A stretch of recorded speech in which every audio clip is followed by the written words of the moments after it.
Messi का संबंध किस खेल से है? देखिए, आदमी वही पूछा जाता है जो किसी न किसी रूप में हाईलाइट हुआ हो। अब लियोनेल मेसी को क्यों पूछे जा रहे हैं? क्योंकि भाई इन्होंने अभी अभी फीफा जितवाया है। फीफा जो कतर में हुआ है 2022, तो इन्होंने जीता। इसके अलावा इसमें फीफा में इसे गोल्डन बॉल का अवार्ड मिला था, तो क्यों नहीं पूछा जाएगा भाई इसे? तो पूछा गया, तो ये फुटबॉल से संबंधित है। कौन? Lionel Messi. अब लियोनेल मेसी को जो फीफा वर्ल्ड कप हुआ था आपका, कहाँ पे? कतर के अंदर। कब? 2022 में। तो इसमें कौन से पुरस्कार दिए गए थे? तो गोल्डन बॉल का पुरस्कार जो है लियोनेल मेसी साहब को दिया गया था। इसके अलावा फीफा वर्ल्ड कप 2022 जो हुआ था कतर में, इसमें विजेता कौन रहे हैं? अर्जेंटीना। उप विजेता कौन रहे हैं? फ्रांस। तो ये दोनों बात भी ध्यान रखेंगे। रनर अप जो है विनर हो गया आपका अर्जेंटीना, रनर अप हो गया France. FIFA world cup 2022 Qatar के अंदर जो आयोजित हुए थे। अब देखिए, फीफा वर्ल्ड कप 2022 में गोल्डन ग्लव्स का भी पुरस्कार दिया गया है। ये वाला ग्लव्स, हाथ में पहनने वाला ग्लव्स, तो गोल्डन ग्लव्स का पुरस्कार एमिलियानो मार्टिनेज को मिला है। गोल्डन बॉल लियोनेल मेसी बताया। और गोल्डन बूट जो है ये किलियन एम्बाप्पे को मिला है, जो फ्रांस के हैं। किलियन एम्बाप्पे कहाँ के हैं? फ्रांस के हैं। तो इन्हें भी दिया गया है। तो ये तीनों पुरस्कार विशेष रूप से ध्यान रखें। फीफा वर्ल्ड कप जो आगामी होगी ये 2026 के अंदर होगा। ये होगा आपका अमेरिका, मैक्सिको, कनाडा। फीफा इसी साल होने वाला है, महिला वाला। ये कहाँ पे होगा? FIFA women world cup. तो ये आपका होगा कहाँ पे? ऑस्ट्रेलिया प्लस न्यूजीलैंड के अंदर कंबाइंड रूप से। तो इसे भी ध्यान रखें। फीफा वर्ल्ड कप महिला 2023 कहाँ पे होगा? ऑस्ट्रेलिया और न्यूजीलैंड के अंदर होगा। आपसे अगर कोई पूछे कि भाई फीफा जो संस्था है इसकी स्थापना कब किया गया, तो बता देना 1904 में किया गया था। और फीफा का मुख्यालय कहाँ पे रखा गया है? तो ज्यूरिख के अंदर रखा गया है। उसी प्रकार से आईसीसी का मुख्यालय ध्यान रखिएगा, दुबई के अंदर है। आईसीसी के जो वर्तमान अध्यक्ष है ग्रेग बर्कले हैं, इसे भी ध्यान रखें। ठीक है, चलते हैं आगे। अगला जो प्रश्न हमारा, मेगास्थनीज किसके शासनकाल में भारत आए थे? देखिए, मेगास्थनीज जो है ये मौर्य वंश के शासनकाल में भारत आए थे। अब मेगास्थनीज को लोग क्यों पहचानते हैं? सबसे ज्यादा इसलिए पहचानते हैं क्योंकि इन्होंने इंडिका नामक पुस्तक लिखे थे। आपका इस फॉर्म में कई सारे किताब के जो राइटर हैं उनका नाम पूछा जाता है, जैसे इंडिका राज तरंगनी, इंडिका राज तरंगनी। इसके अलावा आपसे पूछा जाता है रेहला, है ना। इसके अलावा आपसे पूछा जाता है संवाद कौमुदी, है ना, संवाद कुमौदी। ये सब जो कुछ पुस्तक हैं पुराने, इनके राइटर का नाम मराठा, केसरी, रक्त गुप्तचर, इस प्रकार के जो कुछ पुस्तक है जिसका नाम आपसे पूछा जाता है। जिसमें देखिए, मेगास्थनीज ने लिखा है इंडिका। अर्थशास्त्र कल पूछा गया था, चाणक्य के द्वारा लिखा गया है। अर्थशास्त्र वाली पुस्तक से एक क्वेश्चन और पूछा जाता है कि ये किस विषय पर आधारित है, तो आपको बताना है राजनीतिक विज्ञान, न कि भाई मतलब अर्थशास्त्र, इकोनॉमिक्स पर आधारित नहीं था। ये कानून पे आधारित पुस्तक है अर्थशास्त्र, जो राजनीतिक शास्त्र के अंतर्गत आप कह सकते हैं। इसके अलावा इस फॉर्म में एक और यात्री आया, इब्न बतूता। ये किसके काल में आए? मोहम्मद बिन तुगलक। मोहम्मद बिन तुगलक कौन है भाई? तुगलक वंश के शासक हुए। तुगलक वंश के कितने नंबर शासक हुए? 2 नंबर शासक। ये गयासुद्दीन तुगलक के पुत्र थे, बड़े वाले। ठीक है, इसी के काल में आया था मोहम्मद बिन तुगलक, और इब्न बतूता। और ये कहाँ के रहने वाले थे? मोरक्को के। कहाँ के? मोरक्को के। कौन सा किताब लिखा था? रेहला नामक किताब लिखा था। इसी फॉर्म में एक क्वेश्चन और आता है कि फहियान किसके काल में आए थे? देखिए, फहियान जो आया था ये चंद्रगुप्त द्वितीय, इसे ही विक्रमादित्य भी कहा जाता है, कंफ्यूज नहीं होना है। तो इसी के काल में भारत आए थे भ्रमण के लिए। इसके अलावा एक क्वेश्चन पूछा जाता है, हेन सांग किसके काल में भारत आए थे? तो हुएन सांग जो है ये हर्षवर्धन के शासन काल में भारत आए थे। हुएन सांग को जो है ना किंग ऑफ पिलग्रिम, यात्रियों का राजकुमार भी कहा जाता है। इसे क्या कहा जाता है? यात्रियों का राजकुमार भी कहा जाता है, या इसे शाक्य मुनि भी कहा जाता है। ठीक है, शाक्य मुनि भी कहा जाता है। यहां से एक क्वेश्चन आप और याद रख सकते हैं कि बुद्ध जो थे ये शाक्य कुल के थे, और इसे शाक्य मुनि इसी के नाम से मिला है क्योंकि ये बौद्ध धर्म की शिक्षा लेने ही भारत आए थे और नालंदा विश्वविद्यालय से परिचित रहे। कौन? हेनसांग। हेनसांग ने एक अपनी रचना भी की जिसका नाम है सीयू की, है ना, सीयू की, इसी प्रकार के नाम है ना। तो इसे भी ध्यान रखेंगे हेनसांग को। ठीक है, अब महात्मा भाई, अब यात्रियों का राजकुमार हेनसांग को कहा जाता है, तो महात्मा बुद्ध का भी नाम आ गया है, तो लाइट ऑफ एशिया कहते हैं महात्मा बुद्ध को, LAO। ठीक है, चलते हैं आगे। अगला जो हमारा प्रश्न है, राष्ट्रपति के निर्वाचन में कौन कौन भाग ले सकते हैं? ये भी PDF में है। तो है ना, तो राष्ट्रपति के निर्वाचन में जो भाग लेते हैं, मैंने जोर डाल के बताया भाई कि लोकसभा, राज्यसभा तथा राज्य के जो विधानसभा होते हैं उसके सिर्फ निर्वाचित सदस्य। अब मुझे कोई बताएगा कि इस समय जो है संसद में निर्वाचित सदस्य कितने हो सकते हैं मैक्सिमम, ये आपको जानना होगा। देखिए याद करने से कुछ नहीं होता, समझदारी डेवलप कीजिए। देखिए लोकसभा में जो है इस समय तो 550 चुनाव से ही आते हैं, है ना, हालांकि 550 पे हमारा लोकसभा भी नहीं चल रहा है, लेकिन मैंने मैक्सिमम की बात करा है, तो 550 चुनाव से ही आएंगे। क्योंकि जो एंग्लो इंडियन वाली सिस्टम थी कि दो एंग्लो इंडियन का डिपुटेशन जो है प्रेसिडेंट के द्वारा किया जाता था, ये आर्टिकल 331 के थ्रू, ये भी ध्यान रखेंगे, ठीक है। तो इसको जो है अब तो टर्मिनेट कर दिया गया है 104वां संविधान संशोधन के द्वारा। तो इस समय जो पहले लोकसभा में 552 सदस्य हुआ करता था, अब 550 होगा, सारे के सारे निर्वाचन से ही आएंगे, ठीक है। इसके अलावा 550 आ गया आपका लोकसभा में निर्वाचन से। अब राज्यसभा में मैक्सिमम नंबर ऑफ जो मतलब सांसद होते हैं 250 हो सकते हैं,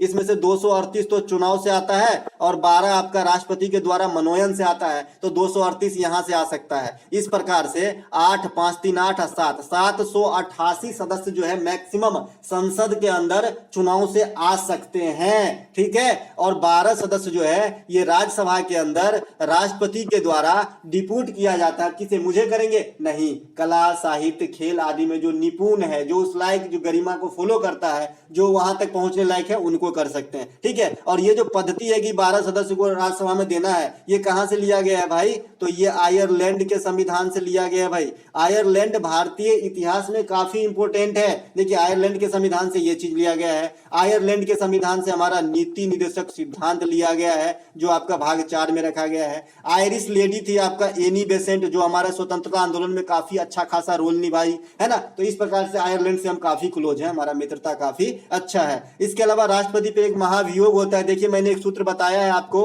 पकानी कोका दियोदशम, पकानी कोका दियोदशम, है ना, दुयो दुयो हर्षुकार योकार दो, इसका मतलब दोबारा निर्वाचन से है, ठीक है। इसके अलावा दशम, इसमें आपको 52 से लेकर 61 तक का आर्टिकल बैठा देना है। मैं शुरू का 3 और लास्ट का 3 हमेशा बता देता हूं, चुटकी में याद हो जाता है। पौसे पद, कार्यपालिका का प्रधान, निर्वाचन, पकानी 52 53 54। लास्ट से आइए 61 का हो गया, 9 से महाभियोग, 100 से शपथ, है ना, 10 से दिशा से, इस प्रकार से, है ना। तो आप जो है इसे पढ़ सकते हैं, आराम से याद रख सकते हैं।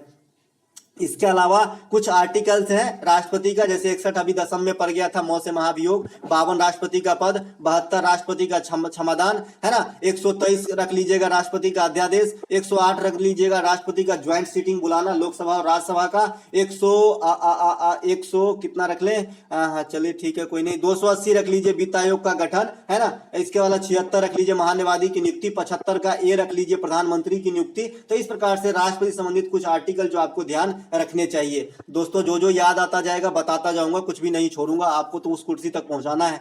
भारत के उपराष्ट्रपति के चुनाव में संसद के सभी सदस्य भाग लेते हैं। देखिए राष्ट्रपति में कौन ले रहा था, लोकसभा, राज्यसभा और राज्य विधानसभा के निर्वाचित सदस्य। अब उपराष्ट्रपति के चुनाव में कौन भाग लेते हैं, तो संसद के सभी सदस्य, चाहे वो मनोनयन वाला हो और चाहे वो निर्वाचन वाला हो, कोई फर्क नहीं पड़ता है। वर्तमान में राष्ट्रपति का और उपराष्ट्रपति का क्रम आपको याद रखना चाहिए। राष्ट्रपति का क्रम चल रहा है 15वां और उपराष्ट्रपति का क्रम चल रहा है 14वां। ये किस लिए हुआ है, कोई मुझे बताएगा? क्योंकि 2 ऐसे उपराष्ट्रपति हुए कि 2-2 कार्यकाल के लिए जो है पदभार संभाले। एक आपका कौन थे, मतलब डॉक्टर हामिद अंसारी साहब, और एक आपका पहला उपराष्ट्रपति एस राधाकृष्णन साहब, ठीक है।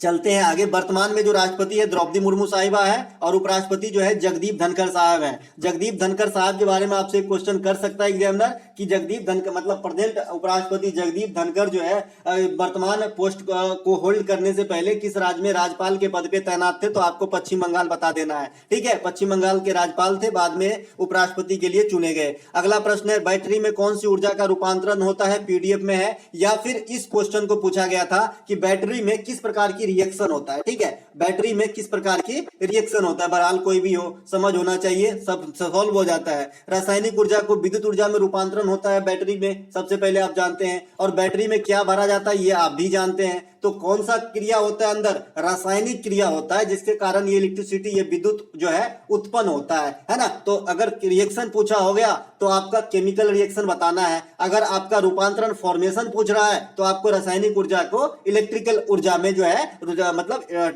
इंटरचेंज या फिर ट्रांसफॉर्मेशन होती है। इसके अलावा इसका जस्ट मैं आप 2-3 बताऊंगा जो इसे ध्यान रखना है, जो आपके एग्जाम में आते हैं, हालांकि बड़ा हल्का है, आप लोगों को पहले से ही आता होगा। विद्युत मोटर जो है ये विद्युत ऊर्जा को यांत्रिक ऊर्जा में बदलता है। ये रहा आपका विद्युत मोटर, ये रहा विद्युत मोटर, इसमें जो सप्लाई दे दीजिए तो ये क्या होता है, कोई भी घिरनी घुमाना है, नल से पानी निकालना है, यानी रोटेट करना, चाहे जो भी चाहिए यंत्र वाला काम ये करना स्टार्ट करता है। इसका मतलब इलेक्ट्रिक ऊर्जा को यांत्रिक ऊर्जा में। लेकिन जस्ट इसका उल्टा डायनेमो है। डायनेमो आपने देखा होगा, आप शायद नहीं देखे हो क्योंकि आपका अगर उम्र 25 के अंदर का है तो शायद आप ना देखे हो, लेकिन हम देखे हैं। डायनेमो एक ऐसा युक्ति होती है, गांव घर में पहले मोटरसाइकिल नहीं हुआ करता था तो जिनके पास साइकिल थे वो भी बड़े आदमी हुआ करते थे, ठीक है। तो इस प्रकार से यहाँ पे रिम के अंदर एक कार्बन के ब्रशेस लगे होते थे, जो ये रिम जब चलता था तो ये ब्रश इस रिम से घिसता था और जो आपका आवेश उत्पन्न होता था, इस आवेश से सामने एक डायनेमो जलती थी। तो इस युक्ति में क्या होता है, यांत्रिक ऊर्जा को विद्युत ऊर्जा में बदलने का काम कहां पे होता है,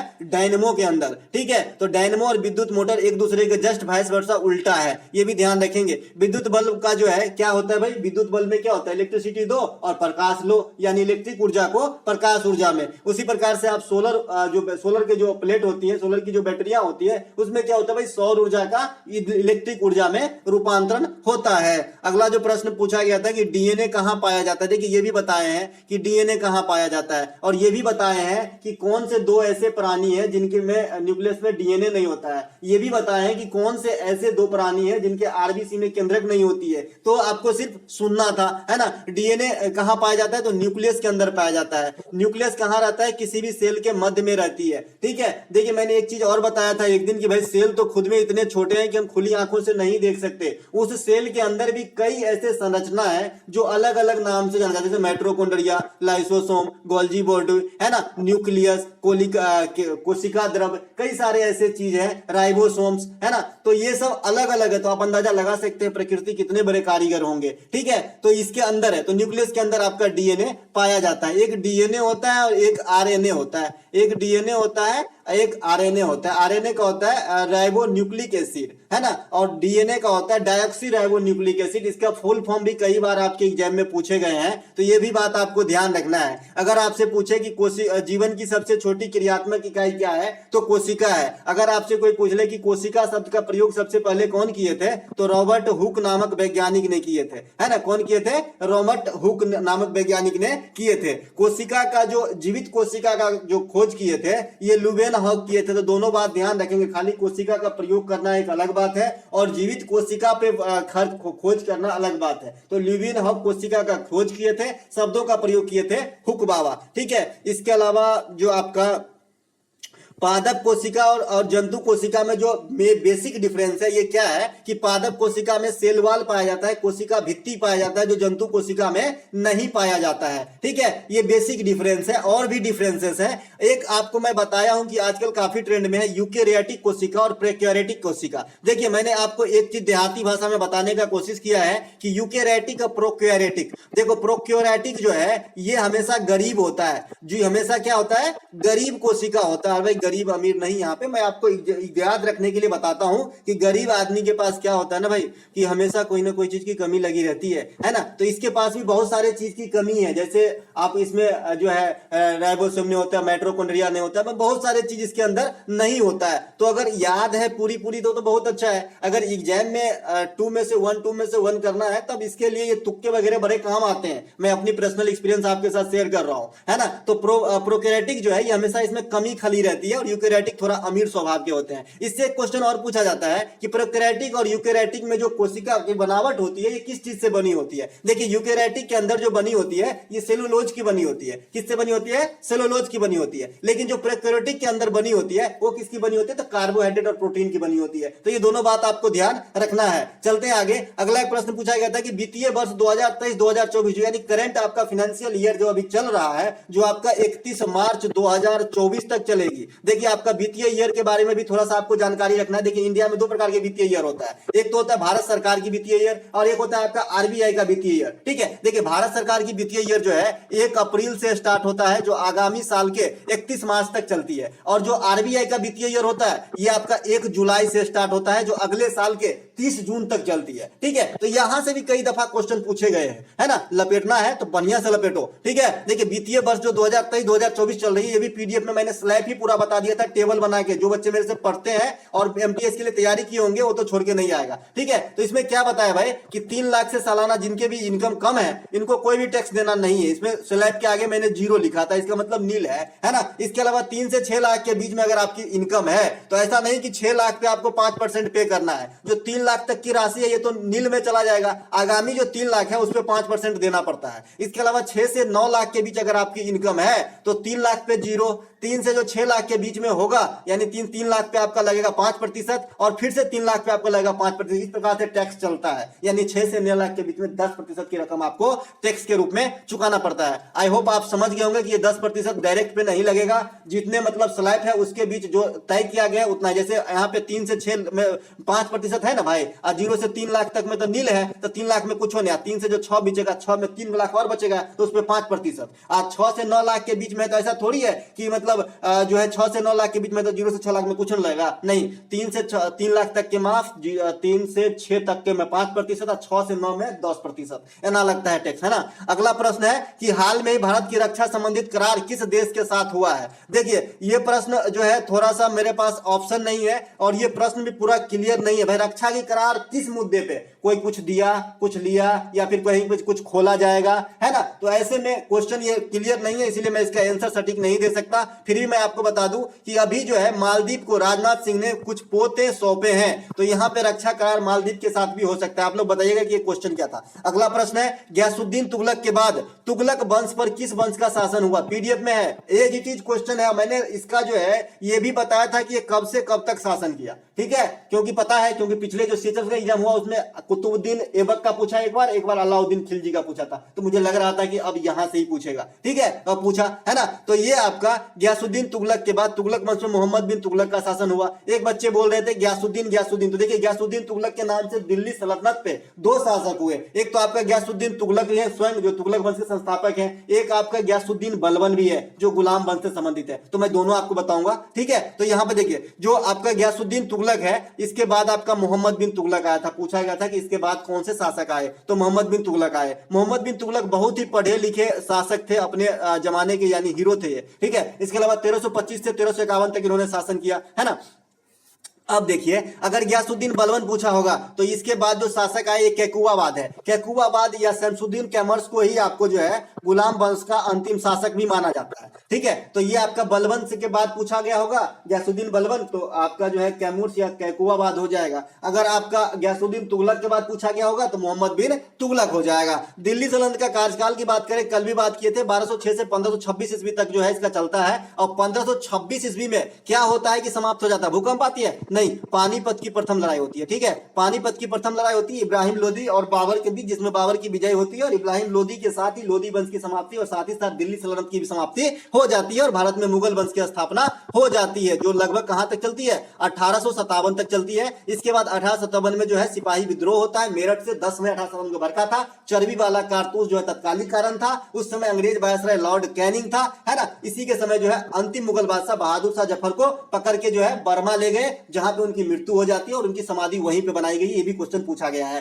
ठीक है, इसके अलावा गुलाम, यहाँ पे जो 5 वंश है 1206 से 1526 तक, इसमें कौन कौन से वंश आए भाई, तो गुलाम आए, खिलजी आए, तुगलक, सैयद, लोदी। अब इसको याद करने के क्या तरीके हैं, गुल खिला तुम सनम लो, क्या, गुल खिला तुम सनम लो, इस प्रकार से गाना गा दो, अच्छा लगेगा, फीलिंग भी चेंज हो जाएगी और क्वेश्चन भी याद हो जाएगी। अब देखिए गुलाम वंश का संस्थापक कौन है, कुतुबुद्दीन ऐबक है। खिलजी वंश के जलालुद्दीन खिलजी है। तुगलक वंश के गयासुद्दीन तुगलक है। सैयद वंश के बहुत पूछता है, खिज्र खां है। और लोदी वंश के बहलोल लोदी है। ठीक है, इस प्रकार से जो कुछ दिल्ली सल्तनत के शासक हैं उनके जो है उपनाम भी हैं। जैसे अलाउद्दीन खिलजी को क्या कहते हैं भाई, सिकंदर ए सानी कहते हैं। लाख बख्श किसे कहते हैं भाई? कुतुबुद्दीन ऐबक को कहते हैं। ठीक है, इस प्रकार से दिल्ली सल्तनत के कुछ और उपलब्धि है जो अलग अलग शासकों के पास है। जैसे बाजार नियंत्रण प्रणाली किसने लगवाया? अलाउद्दीन खिलजी ने लगवाया। तुर्कान चहलगानी दल का गठन किसने किया? इल्तुतमिश ने किया। जीतल और टका, देखिए जीतल और टका से एक क्वेश्चन और आता है कि जीतल किसके बने हुए थे और टका किसके बने हुए थे, है ना? दोनों चलाया था कौन? इल्तुतमिश। लेकिन मैं आपको बता दूं कि जो जीतल बना था, नाम से लग रहा है जीतल, जीतल शीतल मतलब ठंडा ठंडा, तो ये आपका तांबा से बना था। किससे बना था?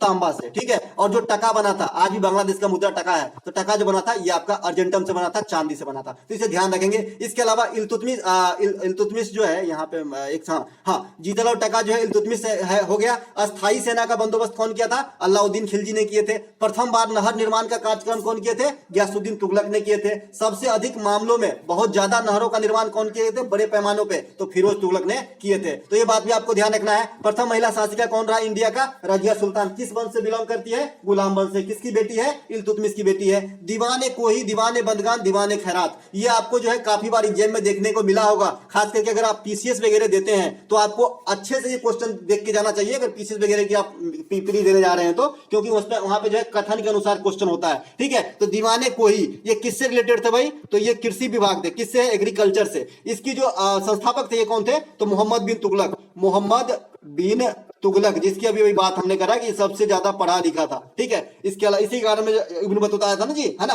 इसके अलावा दीवाने बंदगान, बंदगान से स्पष्ट है कि दास विभाग, दास मतलब जो गुलाम होता था उससे संबंधित है ना? तो दीवाने बंदगान और दीवाने खैरात, दीवाने खैरात जो है, खैरात से मतलब मुफ्त होता है, तो ये दान विभाग है। ठीक है, तो जिसमें से दीवाने बंदगान और दीवाने खैरात, इन दोनों का स्थापना जो है फिरोज तुगलक ने करवाया था, और दीवाने कोही का जो स्थापना है ये आपका मोहम्मद बिन तुगलक ने करवाया था। ध्यान रहेगा। चलते हैं आगे। अगला प्रश्न है, बैसाखी का त्योहार किस महीने में मनाया जाता है? ये देखिए पीडीएफ अभी 5-6 ही दिन हुआ है, क्योंकि मुझे पता था कि अभी चल रहा है, ये पूछा जाएगा, है ना? और मैं सिर्फ बैसाखी नहीं, इंडिया के किस कोने में क्या कहा जाता है इसे सब बताया था। आपके सामने मैप है, यही मैप दोहरा रहा हूं, पहले भी दिखाया हूं, है ना? देखिए ये क्या है, ये होता है बेसिकली आपका नववर्ष वाला त्योहार। क्या होता है? नववर्ष वाला त्योहार होता है। नववर्ष, नववर्ष देखिए इंडिया में जो जनवरी महीना है ये तो भाई हमारा नहीं है ना पूरा प्रॉपर, है ना? ये तो मतलब क्रिश्चियन धर्म वाला कैलेंडर है जो हम लोग देखते हैं, हालांकि सब काम हमारा इसी में होता है, लेकिन जनवरी में हमारा नववर्ष नहीं होता है जो यहाँ पे क्षेत्र के हिसाब से अलग अलग नववर्ष होते हैं। ठीक है, नया साल। देखिए ये बिहू है, ये आपका असम में होता है नववर्ष, है ना? ये इस अभी जो बिहू मनाया गया है अप्रैल में होता है नववर्ष जनरली, है ना? तो ये जो अभी मनाया गया है ये वाली बिहू को कहते हैं भैया रंगोली बिहू, जो कल पूछा गया था, रंगोली बिहू कहा जाता है। ठीक है, और मैं इसे याद रखने का तरीका बताऊं कि बिहू देखिए 3 प्रकार के होते हैं, और जो होली के समीप होता है ना उसे रंगोली बिहू नाम रखिए। तो होली जनरली कब होता है? फरवरी मार्च में होता है, और होली कैसा त्योहार है? रंगों का त्योहार है, रंगोली का त्योहार है ना? तो इसलिए जो बिहू नजदीक में होता है वो रंगोली बिहू है। ठीक है, इसके अलावा जो आपका बिहार में होता है, हमारे गांव में भी होता है, खास करके मिथिलांचल रीजन में, तो इसे जूड़ शीतल कहते हैं। देखिए यहाँ पे शीतल लिखा है, तो ये हमारा नववर्ष है, मिथिलांचल का नववर्ष है। इसी प्रकार से आप तमिलनाडु के अंदर चले जाएंगे तो इसे पोतांदु कहा जाता है। जो ज्यादा पूछा जाता है उस पर फोकस कर रहा हूं, बाद में आप देख लीजिएगा, पीडीएफ तो हम दे ही देते हैं, है ना? तो ये पोतांदु जो है ये तमिलनाडु के अंदर नववर्ष है, मनाया जाता है। आपसे पूछा जाता है कि पोतांदु कितने दिन तक मनाया जाता है, तो बता दीजिएगा पोतांदु 4 दिन तक मनाया जाता है। ठीक है, इसके अलावा देखिए गुड़ी पाड़वा है, गुड़ी पाड़वा ये सेंटर में है, ये महाराष्ट्र है, तो महाराष्ट्र के अंदर गुड़ी पाड़वा मनाया जाता है, महाराष्ट्र का नववर्ष है। इसके अलावा यहाँ पे देख लीजिए बैसाखी, जो आपके एग्जाम में अभी अभी छपे हैं, बैसाखी जो है ये पंजाब वगैरह में मनाया जाता है। ठीक है, तो ये आपका अप्रैल में मनाया जाने वाला त्योहार है जो नववर्ष के उपलक्ष्य में मनाया जाता है। इसके अलावा अगला है कि लाइकेन किस समूह से संबंधित है, कि ये भी पीडीएफ है।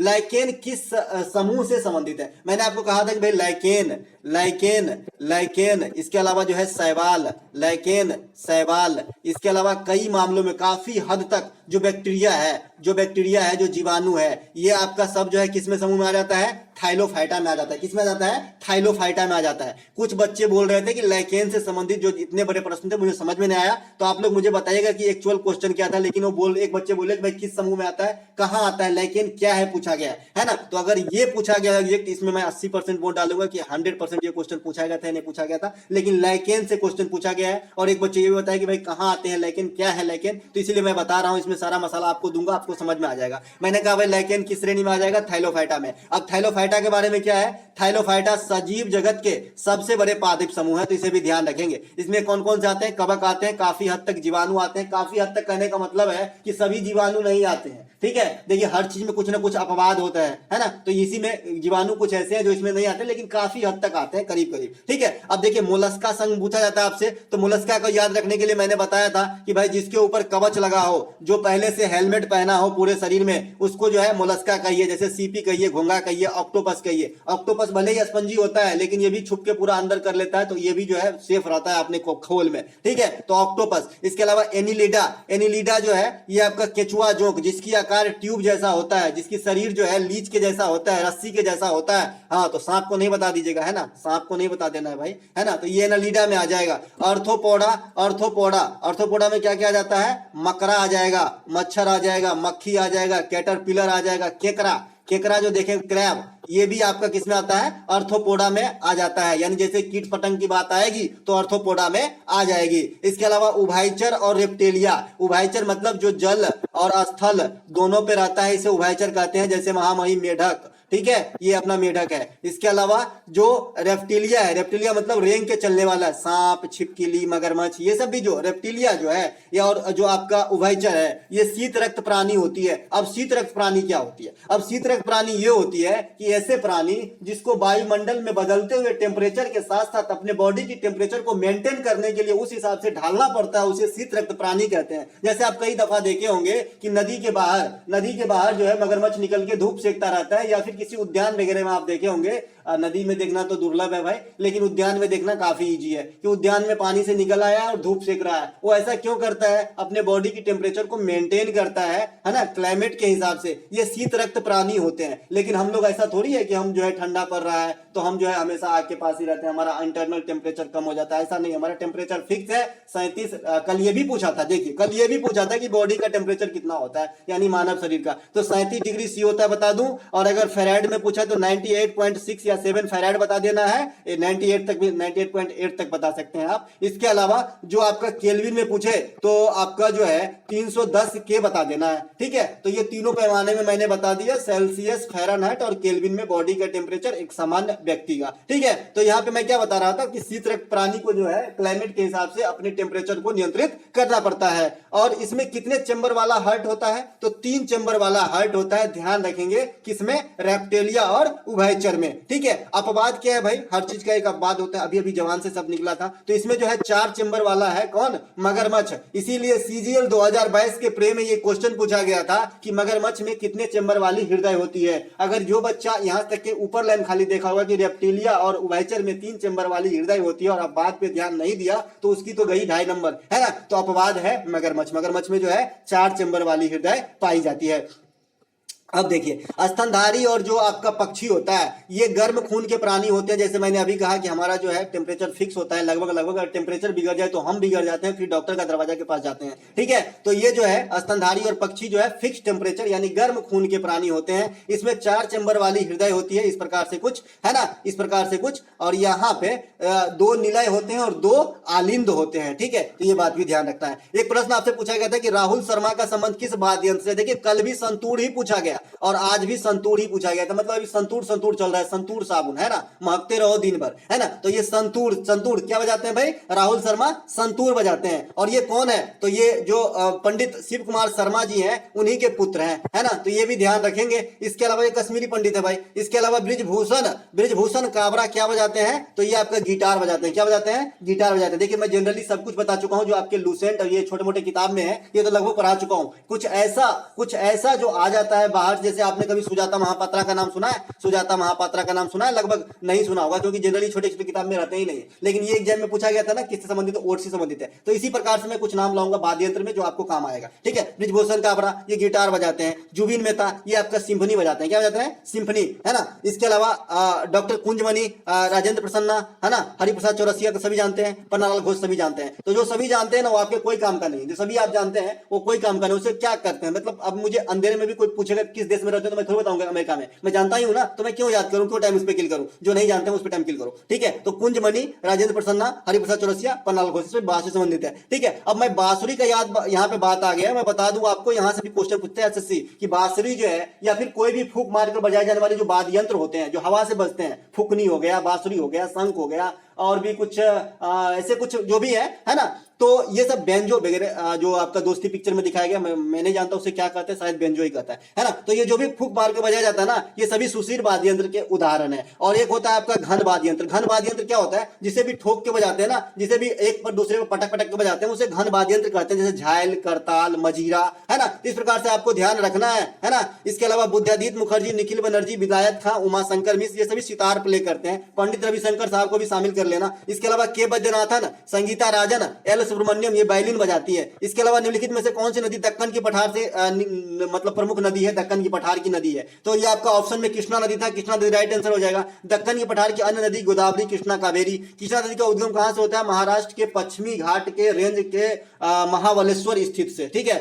तो यहां ध्यान रखेंगे, पहले बता रखे ये बात। पश्चिमी घाट से निकलने वाली कुछ अन्य नदी देख लीजिए, क्योंकि पूछा जाता है कि निम्नलिखित में से कौन सी नदी पश्चिमी घाट से नहीं निकलती है। तो हेमावती हो गया, माल प्रभा हो गया, घाट प्रभा हो गया, कामावती हो गया, तुंगभद्रा हो गया, हेंगकौल हो जाएगा, मूसी नदी हो जाएगा। इस प्रकार से आप याद रख सकते हैं जो पश्चिमी घाट से निकलती है ना। इसके अलावा पश्चिमी घाट का जो क्या है, तो भारत का हॉट स्पॉट है। क्या है? भारत का हॉट स्पॉट है। और मैंने ये भी बता रखा है कि दुनिया में कितने हॉट स्पॉट है, तो बता दीजिए भाई 36 हॉट स्पॉट। कितने? 36 हॉट स्पॉट है दुनिया में, जिसमें से 4 खाली भारत के अंदर है। तो आप अंदाजा लगा सकते हैं कि हम कहां पे हैं। इसके अलावा पश्चिमी घाट की सबसे ऊंची चोटी कौन सी है? तो अन्नामलाई। अन्नामलाई कहां पे है? केरल के अंदर है। पश्चिमी घाट की एक और चोटी है दोदा बेटा, जो काफी फेमस होता है, जो नीलगिरी पहाड़ी में स्थित है, और ये सेकंड सबसे ऊंची चोटी है ना। ये बात भी ध्यान रखना है। पश्चिमी घाट की लंबाई लगभग कितनी है भैया? 1600 किलोमीटर। कितनी है? 1600 किलोमीटर। कौन कौन से राज्य पड़ते हैं? मतलब कौन कौन से? महाराष्ट्र, गुजरात, गोवा, कर्नाटक, केरल, तमिलनाडु, ये सब पश्चिमी घाट को जो है छूने वाला स्टेट है। इसके अलावा अगला प्रश्न पूछा गया था 1855 में निम्नलिखित में से कौन सा विद्रोह हुआ था? देखिए ये मैं बताया हूं कि सिंधु और कान्हो, मैंने 3 मुर्मू का नाम याद रखने को बताया हूं, चंद्रानी मुर्मू, द्रौपदी मुर्मू, गिरिश्चंद्र मुर्मू।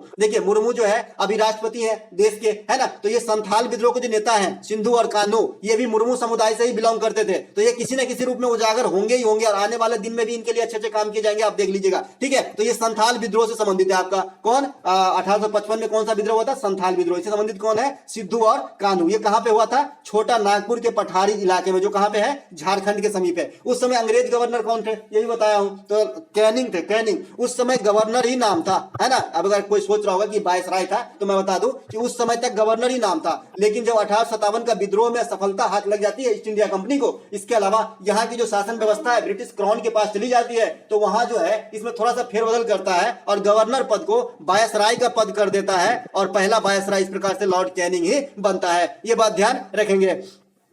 इसके अलावा अगला एक प्रश्न पूछा गया था, रुक्मिणी देवी रुंडेल का संबंध किस नृत्य से है? किस नृत्य के लिए पद्म पुरस्कार दिया गया था? इस प्रकार का प्रश्न पूछा गया है। देखिए रुक्मिणी देवी रुंडेल भरतनाट्यम के लिए पद्म पुरस्कार जीती है। यामिनी कृष्णमूर्ति, सोनल मानसी, रुक्मिणी देवी रुंडेल, टी बाला सरस्वती, पद्मा सुब्रमण्यम, सभी भरतनाट्यम संबंधित है, कल बताया था। सोनल मानसिंह, संयुक्ता पन्नीगरी, ये सब ओडिसी से है ना। नैना झावेरी बहने मणिपुरी से है। एक प्रश्न पूछा गया था कि बजरंग पुनिया को किस खेल में गोल्ड मिला था? देखिए बजरंग पुनिया को जो है राष्ट्रमंडल खेल 2022 में गोल्ड मिला था। बजरंग पुनिया जो है भारतीय पेशेवर रेसलर है, सभी जानते हैं। बजरंग पुनिया जो है आपका विश्व कुश्ती चैंपियनशिप 2022 में कांस्य पदक जीता है। विश्व कुश्ती चैंपियनशिप में 4 पदक जीतने वाला एकमात्र भारतीय मतलब खिलाड़ी है। कॉमनवेल्थ 2022 में बताई दिया, यही तो प्रश्न पूछा था, गोल्ड जीता था। अगर आपसे पूछे कॉमनवेल्थ 2022 में भारत कितने पदक जीते? 61 पदक, है ना।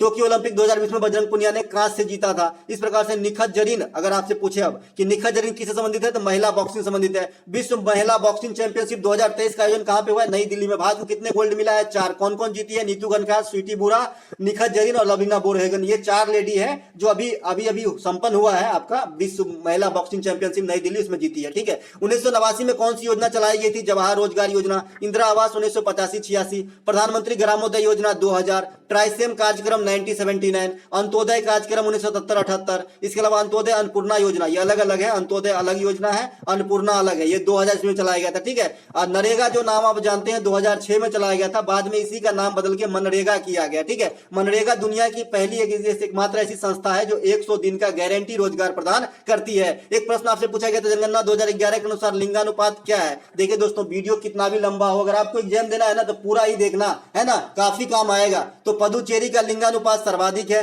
केंद्र शासित प्रदेश में, और ऐसे केरल राज्य का लिंगानुपात सर्वाधिक है, ऐसे मतलब सामान्य स्टेट में, ठीक है। जनगणना 2011 के अनुसार सबसे कम लिंगानुपात हरियाणा। देखिए जनगणना पे एक होल वीडियो पड़ा है, आप देख लीजिएगा, चैनल चैनल पे, जिसकी 20,000 के करीब व्यू होंगे। आप देख लीजिएगा, आपको जनगणना से कोई भी प्रश्न नहीं छूटेगा। मैंने ग्राफ के माध्यम से वहां पे समझाने का काम किया है। एक नृत्य पूछा था, लुंगी पंछी नृत्य किस राज्य से संबंधित है, तो ये आपका पश्चिम बंगाल से संबंधित है। तो दोस्तों ये थे आज के फर्स्ट शिफ्ट में आए सभी प्रश्नों का एक गहन एनालिसिस। अगर आपको अच्छा लगता हो तो एक लाइक, है ना, एक लाइक और एक दोस्तों को शेयर जरूर करें, और हो सके तो चैनल को भी सब्सक्राइब कर सकते हैं अगर आप पहली बार विजिट कर रहे हैं। तो मिलेंगे एक नए वीडियो में, तब तक के लिए जय हिंद। दोस्तों ये पीडीएफ जो है आपको हमारे टेलीग्राम चैनल पे मिलेगी, जिसका नाम है टुडे एग्जाम। डिस्क्रिप्शन में आपका लिंक मिल जाएगा। जिस प्रकार से चैनल का नाम है टी कैपिटल और डी कैपिटल ई कैपिटल, उसी प्रकार से टुडे एग्जाम में टुडे एग्जाम लिख के आप सर्च भी करेंगे तो आपको मिल जाएगा मतलब टेलीग्राम चैनल, और आप ऐड हो जाएगा। वहीं पे आपको पीडीएफ सारे निःशुल्क मिलेंगे।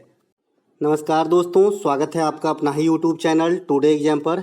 दोस्तों आज है आपका 3 मई 2023 और आज आपका एमटीएस का एग्जाम था। सेकेंड शिफ्ट का भी एग्जाम समाप्त हो गया है। सेकेंड शिफ्ट के एग्जाम में जीके जीएस के सेक्शन से जो भी प्रश्न पूछे गए सभी 100% ओरिजिनल प्रश्नों के साथ साथ आपको इम्पोर्टेंट जहरीली एक्स्ट्रा फैक्ट दूंगा, जो पॉइंट टू पॉइंट होगा। आप जितने भी ये रेड डॉट देख रहे हैं सभी हमारा एक्स्ट्रा फैक्ट है। और आप तो जानते ही हैं, काला जवान एक्स्ट्रा फैक्ट निकला एग्जाम में छपा, तो एक भी एक्स्ट्रा फैक्ट जो है आप मिस नहीं करेंगे। और यहाँ पे पहले शिफ्ट से ही 3-4 क्वेश्चन फंस गए हैं, और प्रैक्टिस सेट की तो बात ही छोड़िए। तो देखिए कौन कौन से प्रश्न पूछे गए थे। एक प्रश्न पूछे गए थे, निम्नलिखित में से ग्रैंड स्लैम टूर्नामेंट में सबसे पुरानी टूर्नामेंट कौन सी है। देखिए वहाँ पे चारों, सबसे पहले तो आपको ये जानना होगा ग्रैंड स्लैम टूर्नामेंट वाला कौन कौन सा नाम है। तो एक तो अमेरिकी ओपन है, फ्रेंच ओपन है, ऑस्ट्रेलिया ओपन है और विंबलडन है। ये चारों ही आपके ग्रैंड स्लैम टूर्नामेंट है। अगर आपसे करेंट सेक्शन से क्वेश्चन, हालांकि अभी जो है खेल से नहीं पूछा जा रहा है, अगर पूछे जाएंगे तो ऑस्ट्रेलिया ओपन 2023 से पूछे जाएंगे और यूएसए ओपन 2022 से पूछे जाएंगे। ये ऐसा क्यों है ये भी मैं अभी बताऊंगा। तो इस क्वेश्चन के लिए राइट आंसर हो जाएगा दोस्तों विंबलडन। विंबलडन जिन्होंने भी राइट आंसर किए हैं तो इनका राइट आंसर हो जाएगा। अगर देखिए विंबलडन की स्थापना की बात करें तो 1877 में होती है, अमेरिकी ओपन 1881 में होती है, फ्रेंच ओपन 1891 में होता है और ऑस्ट्रेलिया ओपन 1905 होता है। तो सबसे नया वाला जो ग्रैंड स्लैम टूर्नामेंट है ये है आपका ऑस्ट्रेलिया ओपन, और जो सबसे पुराना वाला टूर्नामेंट है ये आपका है विंबलडन। और अगर आपको याद हो तो मैं ये भी क्वेश्चन बताया हूं और याद रखने के तरीके से बताया हूं कि देखिए जो सबसे ज्यादा नया टूर्नामेंट है ये सबसे पहले कराया जाता है वर्ष के शुरुआत में, है ना। इसका क्रम कैसा है, कैसा क्रम है, वर्ष के शुरुआत में कैसा होता है बताइए। तो सबसे पहले आपका ऑस्ट्रेलिया ओपन खेला जाता है, उसके बाद जो है दूसरे तिमाही में फ्रेंच ओपन खेला जाता है, तीसरे तिमाही में आपका विंबलडन खेला जाता है और लास्ट में आपका यूएसए ओपन खेला जाता है। इसीलिए पिछले 6-7 महीने का देख ले तो एक तो पिछले साल का जो है आपका मतलब क्या आ जाएगा ऑस्ट्रेलिया ओपन, अमेरिका ओपन, और 2023 का अप्रैल मई में हम लोग जी रहे हैं तो ये आपका आ जाएगा ऑस्ट्रेलिया ओपन 2023 वाला। तो 22 का यूएसए ओपन और 23 का जो है आपका ऑस्ट्रेलिया ओपन जो है टॉप पे रहेगा करेंट सेक्शन से, अगर क्वेश्चन यहाँ से आएगा तो ठीक है। अब यहाँ से एक क्वेश्चन और भी आपसे पूछा जाता है कि विंबलडन किस मैदान पे खेला जाता है। दोस्तों इत्मीनान के साथ धीरे धीरे ही पढ़ाऊंगा, तो पूरा बात सुनिएगा, पूरा वीडियो देखिएगा, आपके काम के ही है, चाहे आप कोई सा भी एग्जाम अटेंड करेंगे। एमटीएस की तो बात छोड़िए, ठीक है। विंबलडन की स्थापना आपका मतलब जो खेला जाता है ये ग्रास कोर्ट में खेला जाता है। अमेरिका ओपन और ऑस्ट्रेलिया ओपन ये दोनों हार्ड कोर्ट में खेले जाने वाली गेम है ना, कंक्रीट वाली कोर्ट में। और जो फ्रेंच ओपन है ये क्ले वाला यानी मिट्टी के कोर्ट में खेले जाने वाली गेम है। तो इनसे भी स्टैटिक्स फॉर्म में क्वेश्चन आ जाता है, ये बात भी आपको ध्यान रखना है। इसके अलावा एक क्वेश्चन और टेनिस से पूछेगा कि भाई टेनिस में कितने खिलाड़ी होते हैं। आज खेल से 3 क्वेश्चन पूछे गए, जिसमें से आपको 2 खाली खिलाड़ी बेस्ड क्वेश्चन पूछा गया कि इस खेल में कितने खिलाड़ी होते हैं। बड़ा इजी क्वेश्चन आया आज। टेनिस खेल में 1 या 2 खिलाड़ी होते हैं। देखिए जब डबल होता है तो उसमें 2 खिलाड़ी होते हैं एक पक्ष में, और जब सिंगल होता है तो एक पक्ष होता है। जैसे आपने महिला एकल, पुरुष मिश्रित, महिला मतलब मिश्रित युगल, है ना। अब महिला युगल ऐसा नाम सुने होंगे ना। तो युगल वाले में एक पक्ष में 2 खिलाड़ी होते हैं और सिंगल वाले में एक पक्ष में एक खिलाड़ी ही होते हैं, ठीक है। तो ये सब आपको एक ही ध्यान देना, ये नहीं कि दोनों को जोड़ के 2 देना, ऐसा नहीं है। अगर खेल जो है ना, खेल अकेला हो ही नहीं सकता। अगर कोई अकेला खेल खेलता है या तो बहुत जीनियस है या फिर पागल है, 2 ही चीज हो सकता है। कोई आदमी अगर अकेला खेल खेल रहा है तो मतलब उसका माइंड बड़ा शार्प है ना। और अगर मतलब अकेला खेल रहा है तो शार्प है, या फिर अकेला कौन खेलते हैं जिसका दिमाग जो है कंट्रोल में नहीं है, ठीक है। तो इसीलिए खिलाड़ी एक ही पक्ष का आपको बताना होता है। वैसे क्रिकेट में अगर दोनों पक्ष बताएंगे तो 22 न हो जाएगा जी, तो 11 ही बताते हैं ना। अगला प्रश्न पूछा गया था, आजादी के समय 1947 में भारत का साक्षरता दर कितना था। देखिए ये क्वेश्चन मैं इसे जो है हार्ड तो नहीं कहूंगा लेकिन मॉडरेट जरूर कहूंगा। कौन याद मतलब रखता है भाई, जिनको इतना पीछे से भी पूछा जा सकता है लेकिन पूछा गया है तो आप लोग थोड़ा दिए ध्यान, है ना। तो 18% था आजादी के समय, कहीं कहीं कहीं इसे 20% भी लिखता है तो वो ऑप्शन पे डिपेंड करेगा कि इसमें एग्जैक्ट ऑप्शन क्या था, 18, 19, 20 नहीं हो सकता। अगर फिर इस प्रकार से है तो फिर 20 है ना, 25, 30 इस प्रकार से होगा, या फिर 18, 25 इस प्रकार से। तो आपको 18 आंसर देना है। ठीक है, तो आज़ादी के समय आपसे साक्षरता पूछ लिया गया था। करेंट में जो साक्षरता है अकॉर्डिंग टू 2011, तो ये आपका है कितना, 74.04% है इंडिया में साक्षरता, जिसमें जो सर्वाधिक साक्षरता वाला जो स्टेट है ये केरल है, और सबसे कम साक्षरता वाला जो स्टेट है ये आपका बिहार है। तो ये दोनों भी बात ध्यान रखेंगे। मतलब केरल में एक चीज और आपको याद रखना है, लिंगानुपात भी सर्वाधिक है ना केरल में शिशु मृत्यु दर यानी चाइल्ड डेथ रेट जो है ये भी सबसे कम है। ये अच्छा माना जाता है उस स्टेट के लिए, उस राज्य के लिए, उस देश के लिए जहां पे शिशु मृत्यु दर कम हो तो स्वास्थ्य में जो है काफी आगे तरक्की किया हुआ माना जाता है। ठीक है, इसके अलावा एक प्रश्न आपसे पूछा गया था जो मैंने कल ही बताया था, नहीं आज ही कल ही बताया था, पेड़ पौधों में जल का रसारोहण किस उत्तक से होती है। देखिए मैंने कहा था भाई जल है तो इसका नाम होता है जाइलम, जल है तो जाइलम, जल है तो जाइलम। और खाना यानी फूड, अंग्रेजी में इसे खाना को आप फूड भी बोल सकते हैं, तो फूड या जो भी पोषक पदार्थ होते हैं ये आपका फ्लोएम उत्तक से जो है संवहित या संचरण होता है पेड़ पौधे के अंदर। आपको अगर याद हो मैंने ये भी बताया है कि किस प्रकार के पौधे में जाइलम और फ्लोएम उत्तक का सदा अभाव होता है, यानी होता ही नहीं है। तो ये है आपका थैलोफाइटा। थैलोफाइटा आपका पीछा नहीं छोड़ेगा, एग्जाम में ये किसी न किसी रूप में आते ही रहते हैं, खास करके एसएससी के एग्जाम में थैलोफाइटा मोलस्का है ना, अर्थोपोडा, एनालिडा, यहाँ से क्वेश्चन आते ही रहते हैं, तो इसको पीछे नहीं छोड़ना है। बायोलॉजी का सेक्शन काफी पसंद करता है SSC, biology art and culture है ना। तो यहाँ पे थैलोफाइटा में जो है जाइलम और फ्लोएम उत्तक नहीं पाई जाती है ना। थैलोफाइटा समूह के जो पौधे होते हैं उसके पत्ती वगैरह अपने से अलग नहीं होते हैं, सब एक ही में होते हैं। जैसे काई वगैरह आपने देखे होंगे, शैवाल, अलगी वगैरह है ना। अलगी सभी ने देखा है, गांव घर में जो हैंड पाइप होता है या फिर तालाब वगैरह होता है जो पक्का पे हरा कलर जिसपे फिसलन होती है, ये भी अलगी का ही स्वरूप है ना। और कबक तो बताना ही नहीं है, जहां भी गोबर का छत्ता जैसे रहता है ना कबक, एक खाने वाला भी होता है और एक जंगली भी होता है, तो सब नहीं खाया जाता है, कुछ जहरीले भी होते हैं, तो वही है कबक है ना। और काई जो है ये शैवाल, अलगी का उदाहरण तो सभी देखे हैं लोग है ना। तो थाइलोफाइटा समूह में जाइलम फ्लोएम नहीं होता है। जाइलम के द्वारा जिसमें होता है जल का रसारोहण होता है, और फ्लोएम के द्वारा क्या होता है, खाद्य पदार्थ फूड का रसारोहण होता है। कल एक प्रश्न पूछा गया था कि पत्तियों का रंग हरा क्यों होता है, तो क्लोरोप्लास्ट यानी आपका जो है क्या बोलते हैं, हरित लवक के कारण जो है क्लोरोफिल का जो है क्लोरोफिल, या देखिए क्लोरोफिल को अंग्रेजी में क्लोरोप्लास्ट कहा जाता है ना। तो इसके कारण ही पेड़ पौधे का जो रंग है पत्ते का वो हरा हो जाता है। मैं ये बताना चाह रहा हूं कि प्रकाश संश्लेषण में भी ये जो है रोल अदा करते हैं, इसके उपस्थिति में ही प्रकाश संश्लेषण संभव है। दो चीज तो इंपॉर्टेंट है प्रकाश संश्लेषण के लिए, क्लोरोफिल और सूर्य का प्रकाश बहुत जरूरी है। इसके अलावा CO2 और आपका जो है CO2 भी चाहिए है ना, मतलब प्रकाश संश्लेषण के लिए। प्रकाश संश्लेषण क्या है, तो पौधों के लिए उनके जो जीने के लिए आवश्यक जो खाना है, फूड है, उनको तैयार करने का एक प्रोसेस है। ठीक है, जिससे हमें क्या फायदा होती है, तो हमें ऑक्सीजन मिल जाती है और CO2 का लेवल भी घट जाता है और पौधे को खाना भी मिल जाता है, तो फायदा ही फायदा, इसीलिए पेड़ लगाओ है ना। इसके अलावा अगला प्रश्न जो है हमारा, अच्छा यहां से एक प्रश्न और आता है कि क्लोरोफिल में जो है कौन सी धातु पाई जाती है।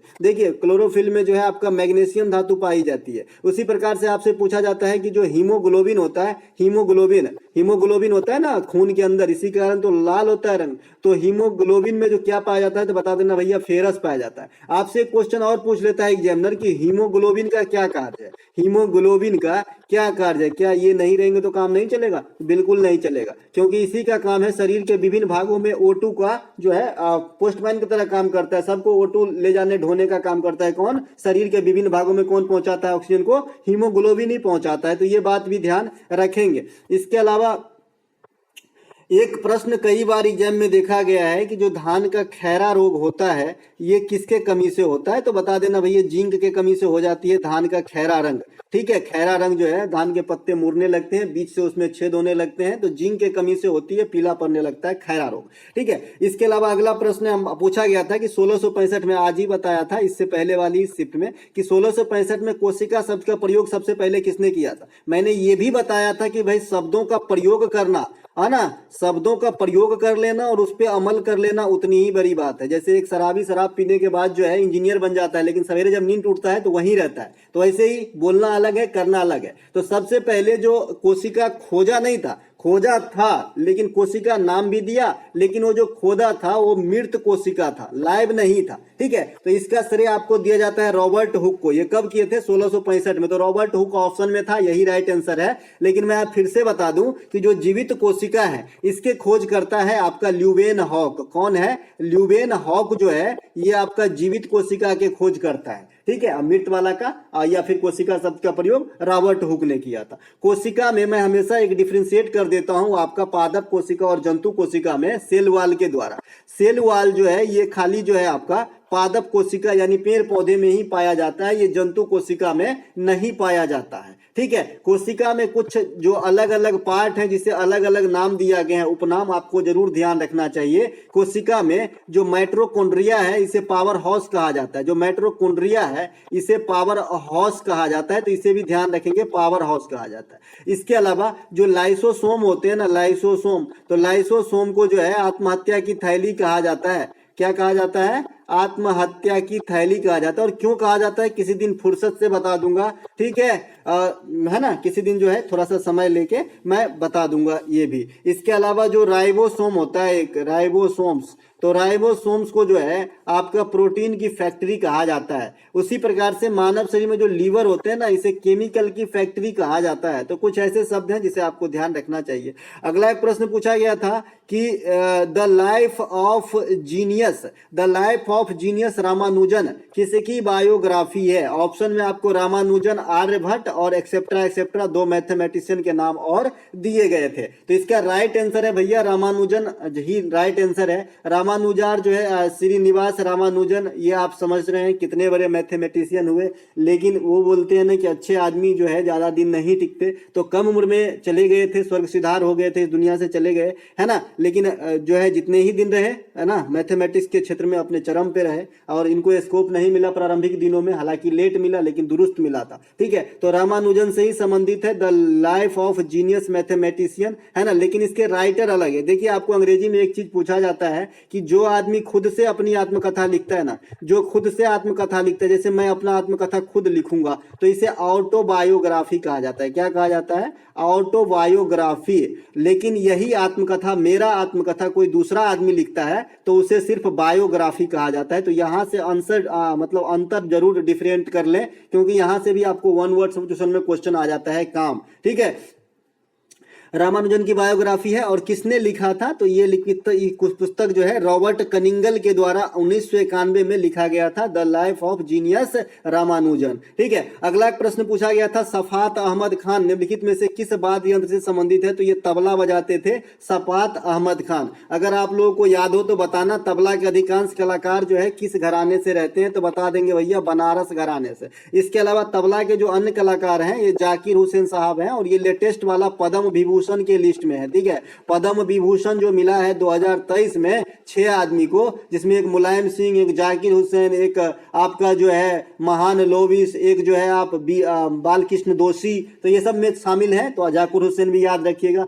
अल्लाह रखा, किशन महाराज, अंबिका प्रसाद, है ना, और लतीफ खान, ये सभी के सभी जो है तबला से संबंधित है। इसके अलावा हरि प्रसाद चौरसिया, पन्नालाल घोष, राजेंद्र कुलकर्णी, एन नीला, ये सभी बांसुरी से संबंधित है। पंडित रविशंकर सितार से संबंधित है। बुद्धिदीत मुखर्जी भी सितार से हैं। विलायत खां, बंदे हसन, ये सभी सितार से संबंधित है। राहुल शर्मा, पंडित शिव कुमार शर्मा, भजन सुपारी, ये संतूर से संबंधित है। अमजद अली खान सरोद से संबंधित हैं। मुकेश शर्मा भी सरोद से संबंधित हैं। संगीता राजन, विष्णु गोविंद जोग, ये सभी वायलिन से संबंधित है। तो इन्हें भी ध्यान जरूर रखें। ठीक है, असम में फसलों के कटाई होने पर कौन सी त्योहार मनाई जाती है? भैया ये हर साल पूछा जाता है यार, हर साल क्या, हर एग्जाम में ही पूछा जाता है, पता नहीं क्या मिलता है ना। और मैं एकदम अच्छे से बता दिया हूँ भैया, ये भी बता दिया हूँ कि ये 3 प्रकार के होते हैं। देखिए, असम में जो फसलों की कटाई के समय त्योहार होती है उसमें से एक बिहू मनाई जाती है ना। तो मकर संक्रांति के समय होती है, इसलिए मैंने यहाँ पे मकर संक्रांति भी लिख लिया है ना। तो ये बिहू मनाया जाता है। ठीक है,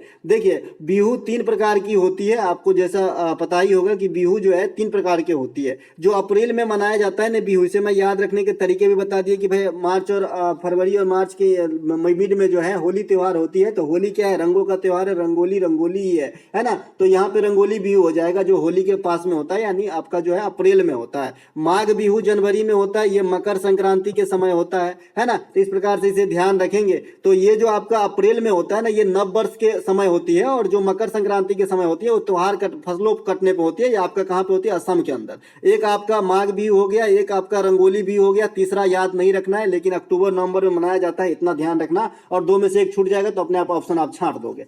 असम में जो है आपका अन्य त्योहार है बगुरम्बा। बगुरम्बा है। अंबुबाची मेला भी असम के अंदर ही लगता है, तो ये बात भी ध्यान रखें। माजुली नदी द्वीप ये भी असम के अंदर स्थित है, ब्रह्मपुत्र नदी पे। आप लोग मुझे कमेंट करके बताएंगे कि ब्रह्मपुत्र नदी कहाँ से निकलती है। ब्रह्मपुत्र नदी को असम का शोक कहा जाता है। डिगबोई तेल क्षेत्र जो इंडिया का सबसे पहला तेल क्षेत्र है, 1901 ईस्वी में असम में ही लगाया गया था, जो अभी भी है। ठीक है। इसके अलावा मैं आप लोगों से बताऊं कि जो आप पीडीएफ चाहते हो ना, पीडीएफ चाहिए ना, तो आपको मेरा टेलीग्राम चैनल ज्वाइन करना होगा, जिसका नाम है टुडे एग्जाम, है ना। डिस्क्रिप्शन में आपको लिंक मिल जाएगा टुडे एग्जाम को, या फिर हु बहू जैसे चैनल का नाम है वैसे ही आप सर्च करेंगे तो आपको मिल जाएगा। टी कैपिटल और ई कैपिटल होता है। ठीक है। एक जो ईडियम आया था यहाँ पे, आउट ऑफ डेंजर, नाम से स्पष्ट है, जब अस्पताल वगैरह में डॉक्टर ऑपरेशन करके निकलता है तो he is now out of danger. हाँ, मतलब क्यों बोलता है, मतलब खतरे से अब बाहर है, डरने की कोई बात नहीं। तो ये खतरे से बाहर है, सेफ हो जाएगा, है ना। इसके अलावा out of control, out of control भी एक शब्द यूज करते हैं हम लोग। इसका मतलब होता है पकड़ से बाहर, है ना, पकड़ से बाहर, है ना। छिन्न भिन्न अवस्था में होना, कंट्रोल में नहीं होना, है ना, अनबैलेंस्ड होना, आउट ऑफ कंट्रोल होना। ठीक है। इसके अलावा आउट ऑफ कंट्रोल आप कई महीने में यूज कर सकते हैं, जैसे कोई पी के भी आउट ऑफ कंट्रोल हो जाता है, और कुछ ऐसे मामला है जो हाथ से छूट गई, जैसे आज ही एग्जाम था और मैं आज सो गया, मैं गया ही नहीं, तो अब जो ये परिस्थिति है वो आउट ऑफ कंट्रोल है भाई, है ना। निम्नलिखित में से कौन सा एक मौलिक अधिकार का उदाहरण है। वहां पे 4 तथ्य दिए गए थे, जिसमें से एक समानता का अधिकार दिया गया था, और यही मौलिक अधिकार थे, बाकी अन्य तत्व मतलब अन्य भाग से संबंधित था। देखिए बहुत इजी क्वेश्चन आ रहा है। समानता का अधिकार मैं आपको बता चुका हूं, मौलिक अधिकार के अंदर हर एक आर्टिकल को डिस्कशन कर दिया हूं, वो भी समझा के और याद भी करा दिया हूं, इतना तो मुझे विश्वास है ना। देखिए मौलिक अधिकार को भाग 3 में अनुच्छेद 12 से 35 तक के बीच में रखा गया है, जो अमेरिका के संविधान से लिया गया है ना। और ये वर्तमान में कितने है भैया, तो 6 है। यहाँ पे जहां जहां पेन लगा है जरूर नजर मार ले, काम आएगी। मौलिक अधिकार भाग 3 में है, 12 से लेकर 35 तक है ना। आर्टिकल में अमेरिका से लिया गया है, वर्तमान में 6 है। अब ये जो 6 है ये कौन कौन से है, समानता का अधिकार है, प्रेस की स्वतंत्रता है, धार्मिक स्वतंत्रता है, शोषण के विरुद्ध अधिकार है, इसके अलावा आपका जो है अल्पसंख्यक हित है, और संवैधानिक उपचारों का अधिकार है। इस प्रकार से 6 मौलिक अधिकार है आपके पास। अब समानता का अधिकार जो है केवल एक आर्टिकल नहीं है, ये जो है राइट ऑफ इक्वलिटी, ये 14 से लेकर 18 तक के बीच में वर्णित है। प्रेस की स्वतंत्रता 19 में है, इसमें भी कई सारे पार्ट है, जिसमें 6 बेसिक पार्ट है, जिसके थ्रू आप इंडिया में कहीं भी घूमिए, कहीं भी घर बनाइए, है ना। सहकारी समिति का गठन कीजिए, बाकी व्यक्ति का अधिकार है, स्वतंत्र शांतिपूर्ण ढंग से हथियार रहित भाषण का अधिकार है, तो ये सब आपका 19 देता है। ठीक है। धार्मिक स्वतंत्रता ये 25 से लेकर 28 तक का जो है आर्टिकल, ये धार्मिक स्वतंत्रता से संबंधित है। इसके थ्रू भी कई सारे चीजें, हर आदमी अपना अपना धर्म मानने के लिए स्वतंत्र है। धर्म आदि कर जो मंदिर वगैरह बनता है, धर्म आदि पे उस पे जो कुछ मामलों में टैक्स से फ्री किया गया है ना। जैसे सिख धर्म के लोग कृपान वगैरह लेके चलते हैं, इंडिया में आर्म्स एक्ट लगे हैं, फिर भी उन्हें कोई मना नहीं कर सकता, क्योंकि भाई ये धार्मिक स्वतंत्रता उनका मौलिक अधिकार है, ये मौलिक अधिकार का इस्तेमाल हो रहा है और कुछ नहीं है। ठीक है। तो इस प्रकार से जो छूटें मिलती है ये आपका धर्म की स्वतंत्रता के अंदर आ जाएगा, 25 से 28। शोषण के विरुद्ध अधिकार 2 ही आर्टिकल है, एक तो 23 है और एक 24 है। 23 क्या है, बलात् श्रम पे रोक या मानव तस्करी पे रोक। 24 क्या है, बाल श्रम पे निषेध। सभी बता दिया। देखिए पहले मौलिक अधिकार 7 था, अभी मैंने बताया कि भाई 6 है, तो 7वां कहाँ गया, डिलीट हो गया? जी नहीं, डिलीट नहीं हुआ है। ये 44वां संविधान संशोधन के द्वारा 1978 में, देखिए यहाँ पे लिखा गया है स्वर्ण अख्तर, 1978 में जो है आपका एक संविधान संशोधन होता है, 44वां संविधान संशोधन। इसी के तहत मौलिक अधिकार को, मौलिक संपत्ति के अधिकार को मौलिक अधिकार से हटा के अब विधिक अधिकार के रूप में आर्टिकल 300 के ए में रखा गया है। ये भी क्वेश्चन पूछा गया है कि संपत्ति के अधिकार को अब कहां रखा गया है, तो आपको जवाब देना है आर्टिकल 300 के ए में। देखिए ना 44वां संविधान संशोधन और 42वां संविधान संशोधन याद रखने के मस्त तरीके हैं। देखिए 42वां संविधान संशोधन तो जानते ही मिनी कॉन्स्टिट्यूशन कहा जाता है ना। मौलिक मौलिक कर्तव्य जोड़ा गया था, शिक्षा को समवर्ती सूची में लाई गई थी, लोकसभा के समय कार्यकाल को बढ़ा दिया गया था, हालांकि बाद में रिवर्ट किया गया है ना। तो ये 1976 में होता है। और 44वां संविधान संशोधन 1978 में होता है, जो अभी बात डिस्कशन किया भाई, संपत्ति के अधिकार को मौलिक अधिकार से हटाया गया। इधर भी 2 का प्लस, इधर भी 2 का प्लस, तो बड़ा अच्छा है। 42 76 44 78, ठीक है, याद हो गया है ना। चलते हैं आगे। अगला प्रश्न पूछा गया था, चुनाव कानून संशोधन बिल 2021 किस मंत्रालय के अधीन है। अब मुझे इस क्वेश्चन में मैं 90% कहूंगा, क्योंकि चुनाव कानून तो मैंने सुना, ये संशोधन शब्द मैंने नहीं सुना था, और ये बिल शब्द भी सुना और 2021 भी सुना। तो इस प्रकार का जो शब्दों की जाल में क्वेश्चन बनती है, चुनाव कानून संशोधन बिल जो 2021 में आई थी, तो ये आपका विधि एवं न्याय मंत्रालय के अधीन कार्यरत है। तो आपका मंत्रालय पूछा गया था कि भाई चुनाव कानून संशोधन बिल 2021 किस मंत्रालय के अधीन है, तो बता देना विधि एवं न्याय मंत्रालय के अधिकार क्षेत्र में है। एक प्रश्न आपसे पूछा गया था कि पंचामृत योजना किस राज्य के द्वारा चलाया गया था। कर्नाटक, गोवा ऑप्शन में दिए गए थे। तो पंचामृत योजना जो है ये आपका उत्तर प्रदेश के सरकार जो है गन्ना उत्पादन से संबंधित ये योजना है, चलाए गए हैं योगी आदित्यनाथ के द्वारा। उत्तर प्रदेश में जो है और भी योजना चलाए गए हैं, जिसमें एक स्थान एक प्रोडक्ट जो है काफी फेमस हुआ, और इस मामले पे जो है इंडियन रेलवे में भी एक स्टेशन एक उत्पाद की जो है अभी मुहिम चलाई जा रही है। इसके अलावा लाडली बहन योजना जो अभी अभी करेंट है, तो 2023 में मध्य प्रदेश में चलाया गया है शिवराज सिंह चौहान साहब के द्वारा। अगला प्रश्न जो अगला कुछ योजना का नाम है जो मैंने आपको पढ़ा रखा है, और इसे जरूर याद रखें, भूले नहीं, भूली बिसरी प्रेम कहानी, फिर से याद आई वो कहानी आ जाएगा, ठीक है। प्रधानमंत्री वाणी योजना, इस प्रकार से वाणी लिखी है ना। तो मैंने बताया था भाई ये फ्री वाईफाई के लिए है ना, तो ये भी पूछा जा सकता है। इसके अलावा प्रधानमंत्री मुद्रा योजना से आपको पूछता है मैक्सिमम लोन का सीमा क्या है, तो बता दीजिएगा 10 लाख रुपया। इसके अलावा प्रधानमंत्री सुरक्षा योजना में कितनी रकम दी जाती है, मतलब मृत्यु पे तो 2 लाख रुपया, ठीक है। इसके अलावा प्रधानमंत्री किसान सम्मान निधि योजना में कितनी रकम दी जाती है किसान को, तो 6000 रुपया। कितने किस्त में, तो बता देना 3 किस्त में। कितने कितने महीना पे, तो बता देना 4-4 महीना के गैप पे, ठीक है। तो ये कुछ योजना है प्रधानमंत्री जी का, तो इसे ध्यान रखें।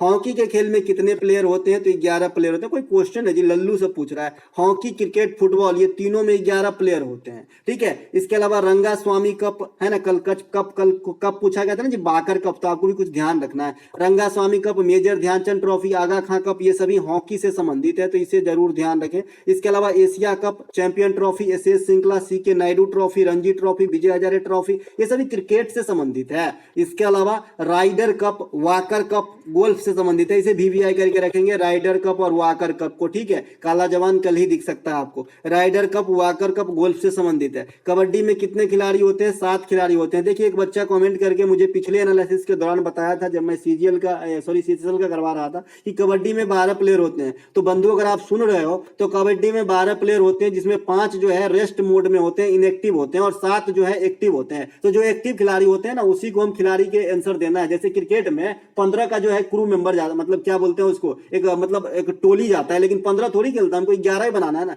क्रू मेंबर शब्द जो है आप जहाज वगैरह पे यूज करते हैं, इसलिए मैंने बातों को घुमाया, रिवर्ट किया, ठीक है, सॉरी।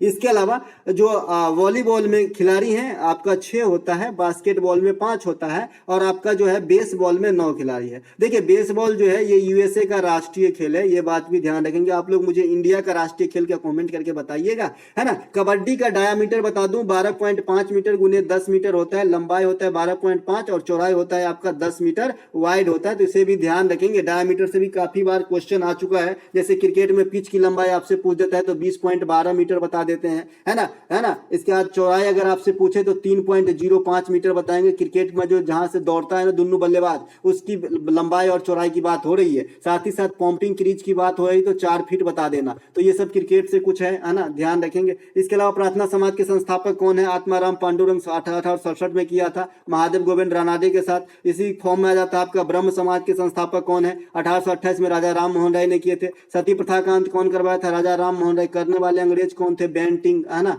बेंटिक, और कब किए थे, 1929 में। संवाद कौमुदी के लेखक कौन है? राजा राम मोहन राय। भारत में प्रथम बालिका विद्यालय जो खोले गए थे, कहाँ खोले गए थे? तो महाराष्ट्र पुणे में, है ना। और कौन खोले थे? तो ज्योतिबा फुले तथा उनके धर्मपत्नी सावित्रीबाई फुले के सहयोग से। देखिए, सावित्रीबाई फुले को आधुनिक भारत का प्रथम लेडी टीचर कहा जाता है, ये बात भी ध्यान रखें। ये जो आपके सामने में विंडो जैसा फोटो दिख रहा है, इसका थोड़ा सा डिस्कशन कर दूं। ब्रह्म समाज राजा राम मोहन राय, यंग बंगाल आंदोलन हेनरी विवियन डिराजियो, प्रार्थना समाज, है ना, एक प्रार्थना समाज है। और एक आपका यहाँ पे क्या पूछा था? आत्माराम पांडुरंग महादेव गोविंद रानाडे प्रार्थना समाज। और एक मैंने सत्यशोधक समाज बताना है, इसमें है क्या है? चलो, रामकृष्ण मिशन विवेकानंद, सत्यशोधक समाज ज्योतिबा फुले साहब, अलीगढ़ आंदोलन सर सैयद अहमद खां, देव समाज अग्नोत्री साहब, आर्य समाज मूल शंकर या फिर इसे ही क्या कहा जाता है? स्वामी दयानंद सरस्वती, है ना। थियोसॉफिकल सोसाइटी आरडीआर में अपना मुख्यालय भारत में लाने का श्रेय एनी बेसेंट को, वैसे ओवरऑल ब्लात्स्की और हलकर अलकाट, है ना। तो ये सब कुछ जो है संस्थापकों, इसको ध्यान रखें।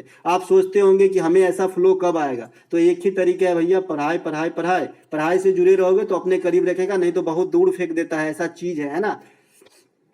इसके अलावा निम्नलिखित में से किस केंद्र शासित प्रदेश के पास अपना खुद का उच्च न्यायालय है? देखिए, उच्च न्यायालय तो है एक से अधिक केंद्र शासित प्रदेश के पास, लेकिन ऑप्शन में दिल्ली दिया गया था, तो यही राइट आंसर हो जाएगा। इसके अलावा अंडमान निकोबार उच्च न्यायालय किसके अधीन आता है? तो बता दीजिएगा, कोलकाता के अधिकार क्षेत्र में आता है। लक्षद्वीप जो है केरला हाई कोर्ट के अधिकार क्षेत्र में आता है। दमन जो है ये बम्बई हाई कोर्ट के अधिकार क्षेत्र में आता है। देखिए, दमन दीव और दादर नगर हवेली इन दोनों को मिला के दमना बना दिया है, यानी दमन बना दिया, इस प्रकार से लिखा जाएगा भाई, है ना। तो ये जो है बम्बई हाई कोर्ट के अधीन आता है। चंडीगढ़ में जो हाई कोर्ट है ये पंजाब और हरियाणा का कंबाइंड हाई कोर्ट है, तो इसे भी ध्यान रखेंगे। दिल्ली में सुप्रीम कोर्ट का गठन जो है 1950 में हुआ था। सुप्रीम कोर्ट से आर्टिकल संबंधित है 124, इसे ध्यान रखेंगे। दिल्ली उच्च न्यायालय का गठन किस जो है आपका दिल्ली उच्च न्यायालय का गठन कब हुआ था, ये बताना बहुत जरूरी है। तो 1966 में हुआ था, कभी भी छप सकता है, ठीक है। रुक्मिणी देवी का संबंध किस नृत्य से है? देखिए, पहले शिफ्ट में पूछा गया कि इसके पुरस्कार कब मिला, कि भाई फला पुरस्कार प्राप्त करता रुक्मिणी देवी किस नृत्य से संबंधित है। इस बार डायरेक्ट पूछा कि रुक्मिणी देवी कहां संबंधित है? भरतनाट्यम से बताया हूं, है ना। यामिनी कृष्णमूर्ति, सोनल मानसिंह, रुक्मिणी देवी अरुंडेल, पद्मा सुब्रमण्यम, टी बाला सरस्वती, सभी भरतनाट्यम से। सोनल मानसिंह जो है भरतनाट्यम के अलावा आपका जो है ओडिसी भी कर लेती है। ओडिसी में भी इसका नाम है संजुक्ति पन्नीगिरी, सुजाता महापात्रा, गुरु केलुचरण महापात्रा, दर्शना, सुवर्णा, नयना, जो भी जावेरी वैन है, मणिपुरी, बिरजू महाराज, मालविका सरकार, ये सभी जो है आपके कथक नृत्य से संबंधित है। देखिए, आज समाज से 2 प्रश्न पूछे गए। राजा राम मोहन राय ने किस समाज की स्थापना की और प्रार्थना समाज के संस्थापक कौन है? क्वेश्चन वही है, लैंग्वेज चेंज है, ठीक है, लेकिन 2 क्वेश्चन है समाज से खाली। राजा राम मोहन राय के बारे में अभी अभी सब कुछ बता दिया, लेकिन इसमें 2 चीज और बताना है। पूछा जाता है कि जो ब्रह्म समाज की स्थापना कहां पर हुई थी, तो बताना है आपको कोलकाता में हुआ था। ईस्वी कब है? 1828 में बता ही दिया था। आधुनिक भारत का अग्रदूत, आधुनिक भारत का जनक कहा जाता है। सती प्रथा के अंत कराने में रोल निभाए थे। इनके किताब का नाम काफी पूछा, संवाद कौमुदी और वेदांत गाथा, इससे भी जुड़े हैं। साथ ही साथ 1815 में आत्मीय सभा से भी जुड़े हैं राजा राम मोहन राय। एक क्वेश्चन और पूछा जाता है कि राजा राम मोहन राय को राजा का उपाधि किसने दिया था? तो अकबर सेकंड ने दिया था। तो ये बात भी आपको ध्यान रखना है। तो दोस्तों, ये थे आज के सेकेंड शिफ्ट में आए सभी वीडियो का एक गहन एनालिसिस। अगर आपको अच्छा लगे तो लाइक कर लेंगे। मिलेंगे एक नए वीडियो में। दोस्तों, आप लोगों को पीडीएफ हमारा टेलीग्राम चैनल का नाम है, सेम नाम है, टुडे एग्जाम, यहीं पर मिलेगा। दोस्तों, हमारा कोई फेसबुक, कोई ट्विटर, कोई जो है क्या बोलते हैं इंस्टा पिंस्टा कुछ भी नहीं है। जो है आप ही लोग हैं, तो आप ही लोग शेयर वेयर करेंगे तो दूसरे तक पहुंचेगी और इसका थोड़ा सा जो है दूसरे का वो फायदा मिल जाएगा और हमारा भी थोड़ा भला हो जाएगा। तो मिलेंगे एक नए वीडियो में, तब तक के लिए जय हिंद। बाद में आप समझदार हैं, अच्छा लगा हो तो लाइक कर सकते हैं। चैनल पे पहली बार आए हैं तो सब्सक्राइब भी कर सकते हैं। नमस्कार दोस्तों, स्वागत है आपका अपना ही यूट्यूब चैनल टुडे एग्जाम पर। दोस्तों, आज है आपका 3 मई 2023 और आज आपका जो है MTS का एग्ज़ाम था। थर्ड शिफ्ट का भी एग्ज़ाम समाप्त हो गया है।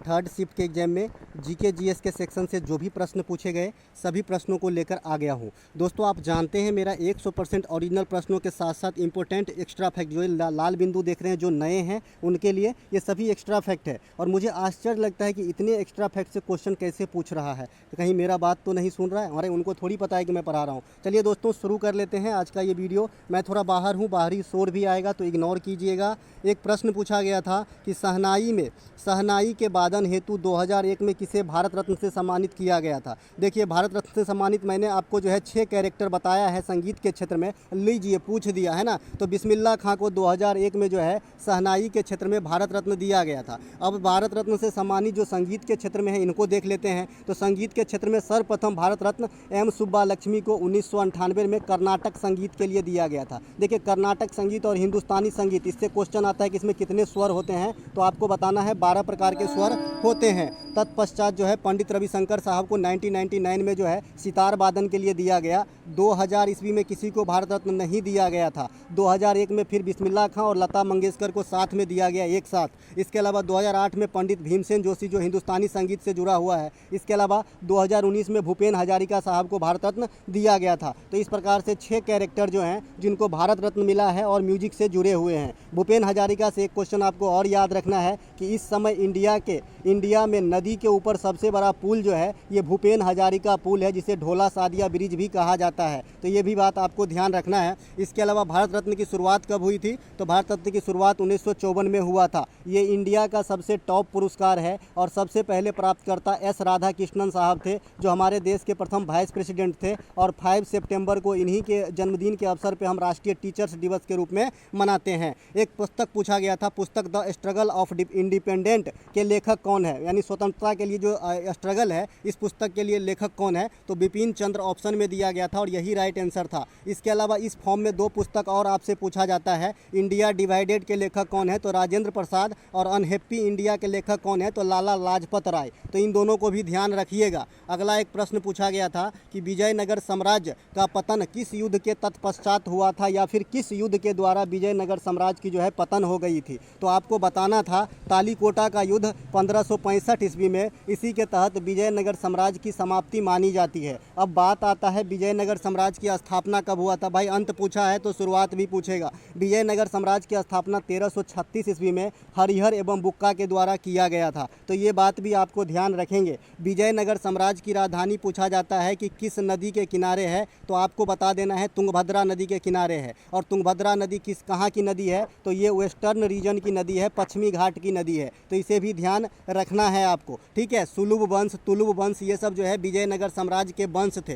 ठीक है। अगला एक प्रश्न पूछा गया था कि 2024 में दक्षिण एशियाई खेल का आयोजन कहाँ होगा? देखिए, 2024 में दक्षिण एशियाई खेल का आयोजन भारत को मिला है। और मैं हमेशा एक बात बताता हूँ कि जो भारत मेजबानी करेगा, जो पीएम का स्कीम जो लेडीज़ यानी महिला से संबंधित रहेगा, जो पीएम का स्कीम हेल्थ से संबंधित रहेगा, ये क्वेश्चन ज़्यादा फाइट करता है एग्जामिनर, ठीक है। तो भारत में होगी मेजबानी 2024 में दक्षिण एशियाई खेल का। 2024 में T20 महिला वर्ल्ड कप का मेजबानी बांग्लादेश करेगा। VVI कर लीजिएगा, अगला शिफ्ट में हो सकता है आपको देखने को मिले। इसके अलावा 2024 में ग्रीष्मकालीन ओलंपिक होना है, मेन वाला। पिछला वाला कहाँ हुआ था भैया? 2020 वाला 2021 में टोक्यो के अंदर हुआ था। कोई बताएगा कितने पदक मिले थे भारत को? तो 7 पदक मिले थे। कैसे? 1 गोल्ड, 2 रजत और 4 ब्रॉन्ज मिला था। तो जो अगला ओलंपिक होगा, चूंकि 4 साल के बाद होता है, तो 2024 में होगा। ये आपका ग्रीष्मकालीन ओलंपिक कहाँ पे होगा? तो ये पेरिस के अंदर होगा। ओलंपिक की शुरुआत की बात करें तो 1896 ईस्वी में होती है। भारत भाग लेना स्टार्ट करता है 1900 के पेरिस ओलंपिक से। इत्तेफाक है कि अगला ओलंपिक भी पेरिस में ही होगी। 2026 का फीफा वर्ल्ड कप होने वाला है, जो आपका अमेरिका, मैक्सिको और कनाडा में होगा। 2026 में कॉमनवेल्थ गेम भी होने वाला है, जो ऑस्ट्रेलिया में होगा। पिछला फीफा की बात करें 2022 तो कहाँ पे हुआ था? कतर के अंदर हुआ था। विजेता कौन रहा था? अर्जेंटीना रहा था। उप विजेता कौन रहा था? फ्रांस रहा था। पिछला कॉमनवेल्थ की बात करें 2022 में कहाँ पर हुआ था? तो ये बर्मिंघम इंग्लैंड के अंदर हुआ था। भारत यहाँ पे कितने पदक जीते थे? 61 पदक जीते थे, जिसमें से 22 गोल्ड थे, 16 रजत थे और 23 जो है आपका ब्रॉन्ज जीते थे। भारत के लिए व्यक्तिगत रूप से सबसे अधिक पदक 4 पदक शरद कमल जीते थे। शरद कमल को जो है 2023 में 2022 के लिए मेजर ध्यानचंद पुरस्कार से सम्मानित किया गया है, जो टेबल टेनिस खेलते हैं। तो ये बात भी ध्यान रखेंगे। इसके अलावा जो 2023 में कुछ खेल होने वाले हैं, जैसे ICC वर्ल्ड कप होने वाला है, तो ये भारत में होगा। और 2023 में महिला फीफा भी होने वाला है, तो ये आपका ऑस्ट्रेलिया और न्यूजीलैंड में कंबाइंड रूप से होगी। अगला एक प्रश्न पूछा गया था, महाबलीपुरम के स्मारक किस वंश से संबंधित है? लल्लू क्वेश्चन है ये सब। तो ये आपका पल्लव वंश से संबंधित है। पल्लव वंश के संस्थापक कौन है भैया? सिंह विष्णु है। कौन है? सिंह विष्णु है। बताया दोस्तों, बाहर हूँ, थोड़ा बाहर की नॉइज आएगा, आप इसे इग्नोर करेंगे। इसके अलावा चोल वंश के संस्थापक कौन है? तो चोल वंश के संस्थापक मतलब कौन थे? विजयालय। कौन थे?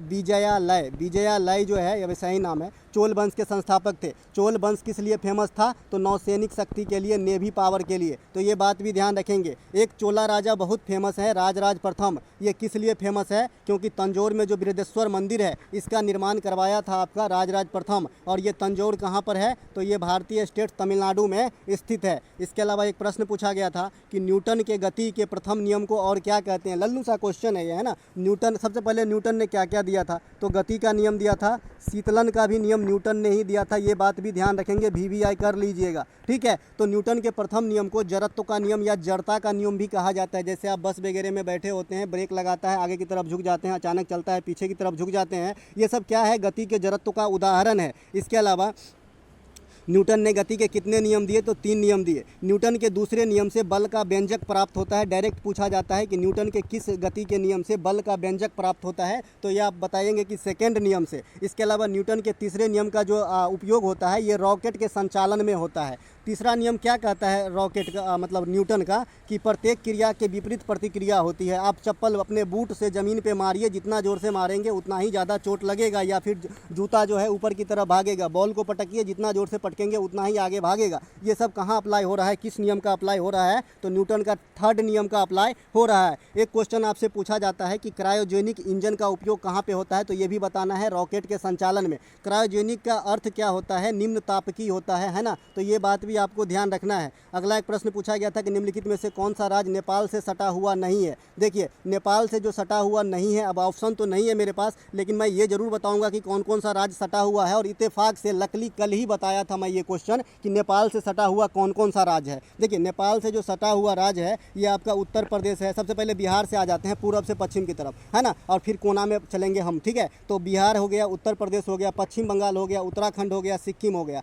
ये सभी के सभी जो है नेपाल से सटे हुए भारतीय राज्य हैं। इसके अलावा अरुणाचल प्रदेश से कौन कौन से राज्य सटे हुए हैं? तो अरुणाचल प्रदेश से मिजोरम, मणिपुर, नागालैंड और म्यांमार। आपको मैंने बताया था कि ममी आना जो है आपका म्यांमार से सटा हुआ है। ममी आप जोड़ सकते हैं मणिपुर और मिजोरम को, और अरुणाचल प्रदेश से और ले लेना है और नागालैंड से ना। तो ममी आना जो है ये आपका कहाँ से संबंधित है? म्यांमार से सटा हुआ है। देखिए दोस्तों, याद कैसे भी हो, हमें एग्जाम पास करना है। त्रिपुरा, पश्चिम बंगाल, ये बांग्लादेश से सटा हुआ राज्य है। एक क्वेश्चन और पूछा जाता है कि कौन सा स्टेट है जो तीनों ओर से बांग्लादेश से घिरा हुआ है? तो ये आपका त्रिपुरा है। तो इसे भी ध्यान रखेंगे। इसके अलावा भारत की सबसे लंबी सीमा जो है किस देश के साथ लगती है? तो बांग्लादेश के साथ लगती है। कितनी लगती है? 4096 किलोमीटर की दूरी तय करती है। इसके अलावा विश्व में सबसे बड़ा स्थलीय सीमा वाला देश कौन सा है? तो कनाडा है। इसके अलावा भारत की सबसे छोटी सीमा किस देश के साथ लगती है? तो अफगानिस्तान के साथ लगती है, 106 किलोमीटर। कहाँ लगती है? पियोके वाला भूमि पर, जो पाक अधिकृत जो भूमि है कश्मीर के पास, वहीं पे लगती है अफगानिस्तान के साथ। आप मैप देखेंगे अच्छे से समझ में आएगा। अगला एक प्रश्न पूछा गया था 42वां संविधान संशोधन। ने इस क्वेश्चन को इस प्रकार से पूछा गया था कि स्वर्ण सिंह समिति की अनुशंसा पे कौन सा संविधान संशोधन हुआ था? तो आंसर था भैया 42वां संविधान संशोधन। कितनी बार बताए हैं? अब तो आपको जो है नींद में 2 बजे कोई उठाए और पूछे तो बता दीजिएगा, ठीक है। तो स्वर्ण सिंह समिति की अनुशंसा पे कौन सा अमेंडमेंट हो गया? तो 42वां 42वां संविधान संशोधन में कौन से वो 3 शब्द है जो जोड़े गए थे? तो एक तो अखंडता था, धर्मनिरपेक्षता था और समाजवादी था। ये तीनों शब्द को जो है संविधान में अटैच किए गए थे। इसके अलावा 42वां संविधान संशोधन में जो है तहत संविधान में मौलिक कर्तव्य को भी जोड़े गए थे। लेकिन कितने प्रकार के? तो 10 प्रकार के। लेकिन वर्तमान में कितने मौलिक कर्तव्य हैं? 11 मौलिक कर्तव्य है। 11वें मौलिक कर्तव्य से संबंधित जो संविधान संशोधन है ये 86वां संविधान संशोधन 2002 के द्वारा जो 6 से 14 वर्ष तक के बच्चों हैं उनको निःशुल्क शिक्षा दिलाना पेरेंट्स का कर्तव्य होगा। और 6 से 14 वर्ष तक के बच्चों को निःशुल्क शिक्षा लेना मौलिक अधिकार है। और मौलिक अधिकार वाला 21 के ए में रखा गया है और सभी मौलिक कर्तव्य 51 के ए में रखा गया है। दोनों बात अच्छे से समझ गए, आई होप, ठीक है। इसके अलावा जो मौलिक कर्तव्य है कहाँ से लिया गया है? रूस के संविधान से लिया गया। तो वर्तमान में 10 और वो शिक्षा वाला कितना हो गया भैया? 11 हो गया। आप लोग इतने प्यार दे रहे हो तो प्यार से ही पढ़ाना पड़ता है, हार्ड इफर्ट के साथ। इसके अलावा मौलिक अधिकार जो है कितने हैं? 6 हैं। कहाँ पे रखा गया है? भाग 3 में रखा गया है। कहाँ से कहाँ तक आर्टिकल कवर करते हैं? तो 12 से लेकर 35 तक के बीच की जो आर्टिकल है ये मौलिक अधिकार से संबंधित है। और ये आपका यूएसए के संविधान से लिया गया है। और मौलिक अधिकार में क्या आता है?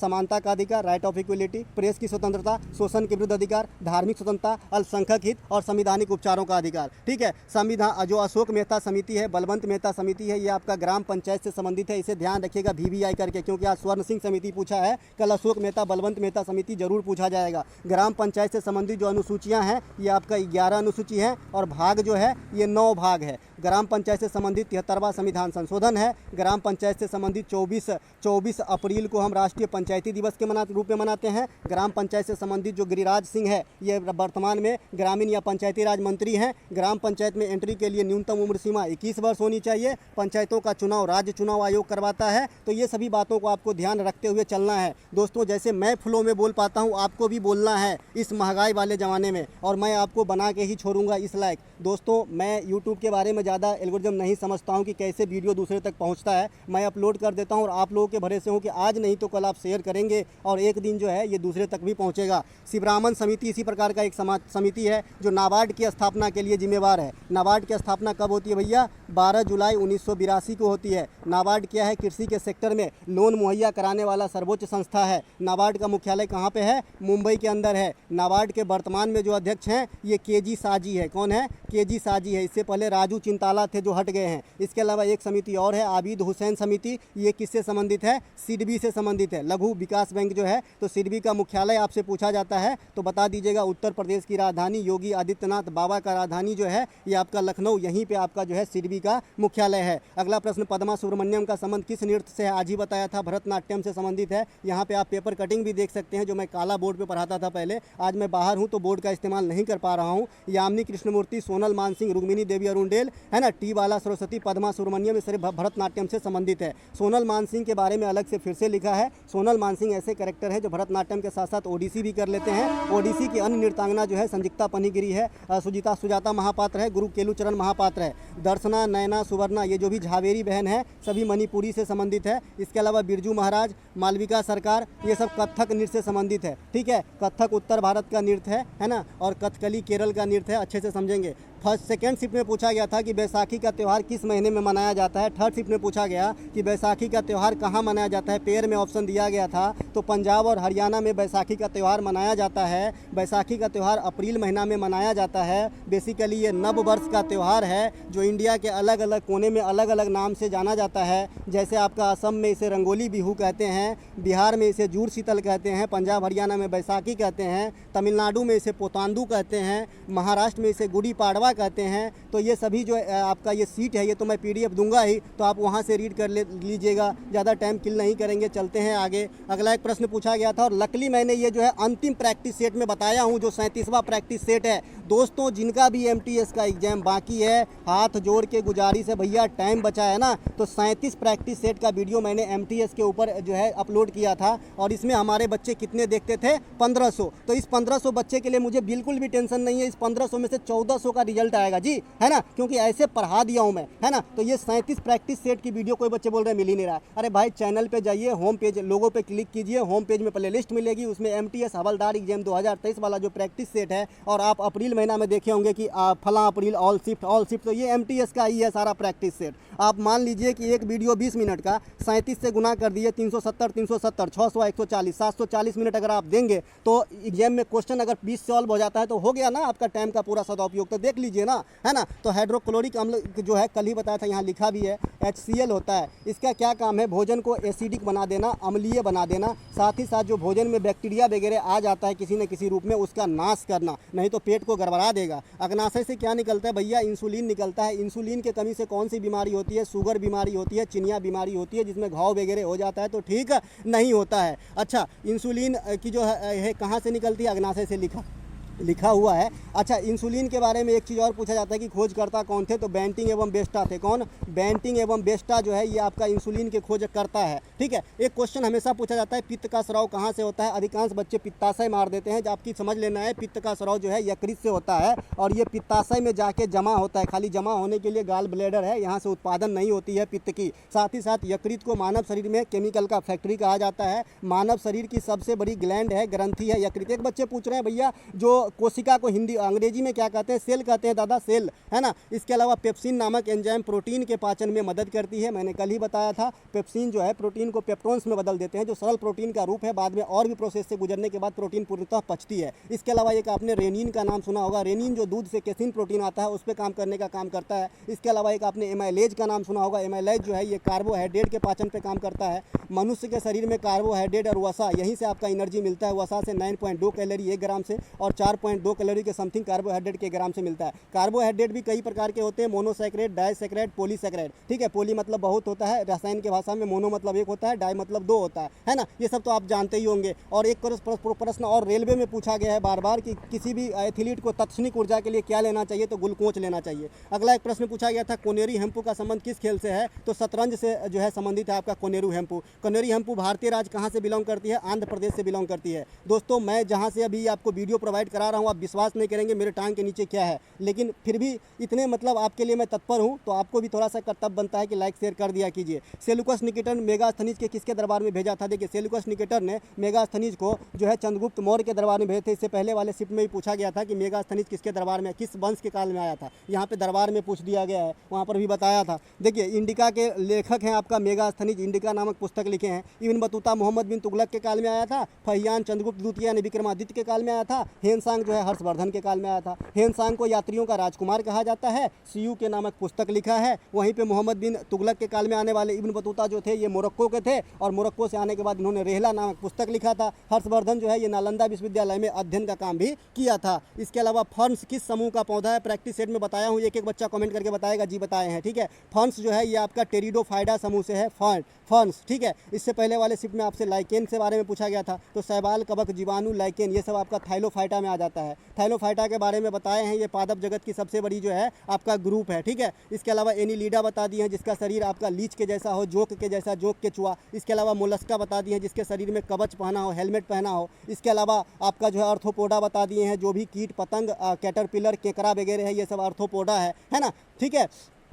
एनालिसिस भी अगर आप अच्छे से सुनते हैं ना दोस्तों, काफ़ी हद तक आपको मदद मिलेगी। 2001 से 2011 के बीच जनगणना के मध्य किस केंद्र शासित प्रदेश की जनसंख्या सबसे अधिक थी। देखिए जनगणना के ऊपर, खेल के ऊपर, है ना। इसके अलावा आपका पंचवर्षीय योजना के ऊपर सब मास्टर वीडियो बना के रखा गया है, आप लोग देख सकते हैं, डिस्क्रिप्शन में लिंक भी मिल जाएगा, ठीक है। तो दिल्ली की सबसे अधिक जो है आपका 2011 के अनुसार केंद्र शासित प्रदेश में जनसंख्या था, और आज भी है। दिल्ली में सबसे अधिक जनसंख्या घनत्व भी है केंद्र शासित प्रदेश में, तो ये बात भी ध्यान रखेंगे। न्यूनतम जनसंख्या की बात करेगा केंद्र शासित प्रदेश में तो लक्षद्वीप हो जाएगा, ये बात भी ध्यान रखेंगे। और सर्वाधिक लिंगानुपात की बात करेगा आपका केंद्र शासित प्रदेश में तो पदुचेरी हो जाता है, ठीक है। तो ये बात भी आपको ध्यान रखना है। अगला एक प्रश्न पूछा गया था, वेदांतम सत्यनारायण का संबंध किस नृत्य से है, बताया हूँ कुचिपुड़ी से, ठीक है। राधा रेड्डी, राजा रेड्डी तथा रेड्डी फैमिली और वेदांतम सत्यनारायण ये सभी जो है कुचिपुड़ी नृत्य से संबंधित है। कुचिपुड़ी नृत्य कहाँ का है शास्त्रीय नृत्य, तो आंध्र प्रदेश का शास्त्रीय नृत्य है, इसे भी ध्यान रखेंगे। इसी प्रकार से झावेरी बहने मणिपुरी संबंधित है। एक प्रश्न पूछा गया था कि उड़ीसा में बहने वाली नदी जो प्रायद्वीपीय भारत की थर्ड सबसे बड़ी नदी है कौन सी है, देखिए महानदी है, स्पष्ट है। इसी पर आपका हीराकुंड बांध है, कौन है, हीराकुंड बांध जो इंडिया की सबसे लंबी बांध है, ये आपका महानदी पर ही है। देखिए लंबी कहने से लंबी वाला सोचिएगा, ऊंची वाला कहिएगा तो सबसे बड़ी ऊंची बांध जो है ये आपका टिहरी बांध है। अगर सबसे ऊंची गुरुत्वीय बांध कहेंगे तो भाखड़ा बांध है। तो शब्दों के जाल हैं, शब्द बदलने से आंसर बदल जाता है। टिहरी बांध जो है ये उत्तराखंड में है, भाखड़ा नांगलबाज सतलज नदी पे पंजाब के अंदर है। ये सभी बातों को ध्यान रखेंगे। और महानदी पर जो है हीराकुंड बांध ये उड़ीसा के अंदर है। तो महानदी जो है प्रायद्वीपीय भारत की तीसरी सबसे बड़ी नदी भी है। देखिए महानदी गोदावरी, कृष्णा ये प्रायद्वीपीय भारत की जो है क्रम से नदी है, जिसमें गोदावरी 1 नंबर सबसे बड़ी, कृष्णा 2 नंबर और महानदी जो है 3 नंबर में है। तो यहाँ से ये भी ध्यान रखना है। उपयुक्त तो सभी नदी बंगाल की खाड़ी में गिरती है। मैंने आपको एक बताया था ट्रिक, समगोकका भले जैसे अटपटा लग रहा है, आप याद रखें। स से स्वर्ण रेखा, म से महानदी, ग से गोदावरी, क से कृष्णा और का से कावेरी, ये सभी बंगाल की खाड़ी में गिरने वाली नदियां हैं, साथ ही साथ गंगा भी है। इसके अलावा गोदावरी नदी प्रायद्वीपीय भारत की सबसे बड़ी नदी है ना। इसके बाद कृष्णा और तत्पश्चात महानदी का स्थान आता है। गोदावरी नदी का उद्गम जो है महाराष्ट्र के नासिक के समीप जो है त्र्यंबकेश्वर से होता है, ठीक है। तो ये बात भी आपको ध्यान रखना है। जायकेबारी परियोजना जो है गोदावरी नदी के ऊपर ही स्थित है, तो ये बात भी आपको ध्यान रखना है। एक क्वेश्चन आपका आया था कि अंतर्राज्यीय परिषद से संबंधित एक प्रश्न आया था। प्रश्न चाहे जो है क्लियर नहीं है, पर अंतर्राज्यीय परिषद के बारे में बताया हूँ। यह एक असंवैधानिक निकाय है। कैसा है, असंवैधानिक निकाय है। इसमें जो अध्यक्षता कौन करते हैं, पीएम करते हैं। पीएम जो है इसके नीति आयोग के साथ साथ अंतर्राज्यीय राज्य परिषद के भी अध्यक्षता करते हैं। साथ ही जो भी इंडिया में परमाणु कार्यक्रम है उसके चीफ भी पीएम को ही समझा जाता है, ये बात भी आपको ध्यान रखना है। एक क्वेश्चन इससे और पूछा जा सकता है कि अंतर्राज्यीय परिषद में कितने सदस्य को जो है प्रधानमंत्री डिप्यूट करते हैं, तो ये हो सकता है कि ये पूछा गया हो तो 6 सदस्य को करते हैं। तो बताइएगा कि ये क्वेश्चन क्या था। तो दोस्तों आज के ये थर्ड शिफ्ट में आए सभी प्रश्नों का एक गहन एनालिसिस, अगर आपको अच्छा लगे तो लाइक करें, अपने दोस्तों में शेयर करें, पहली बार चैनल को सब्सक्राइब करें। दोस्तों एक कंबाइंड शिफ्ट का वीडियो है ना जो पूरे दिन मैं पढ़ाया एक साथ लेकर के आऊँगा, तो जिनका एग्जाम बाकी है वो भी देखें। मिलेंगे नए वीडियो में। जय हिंद दोस्तों।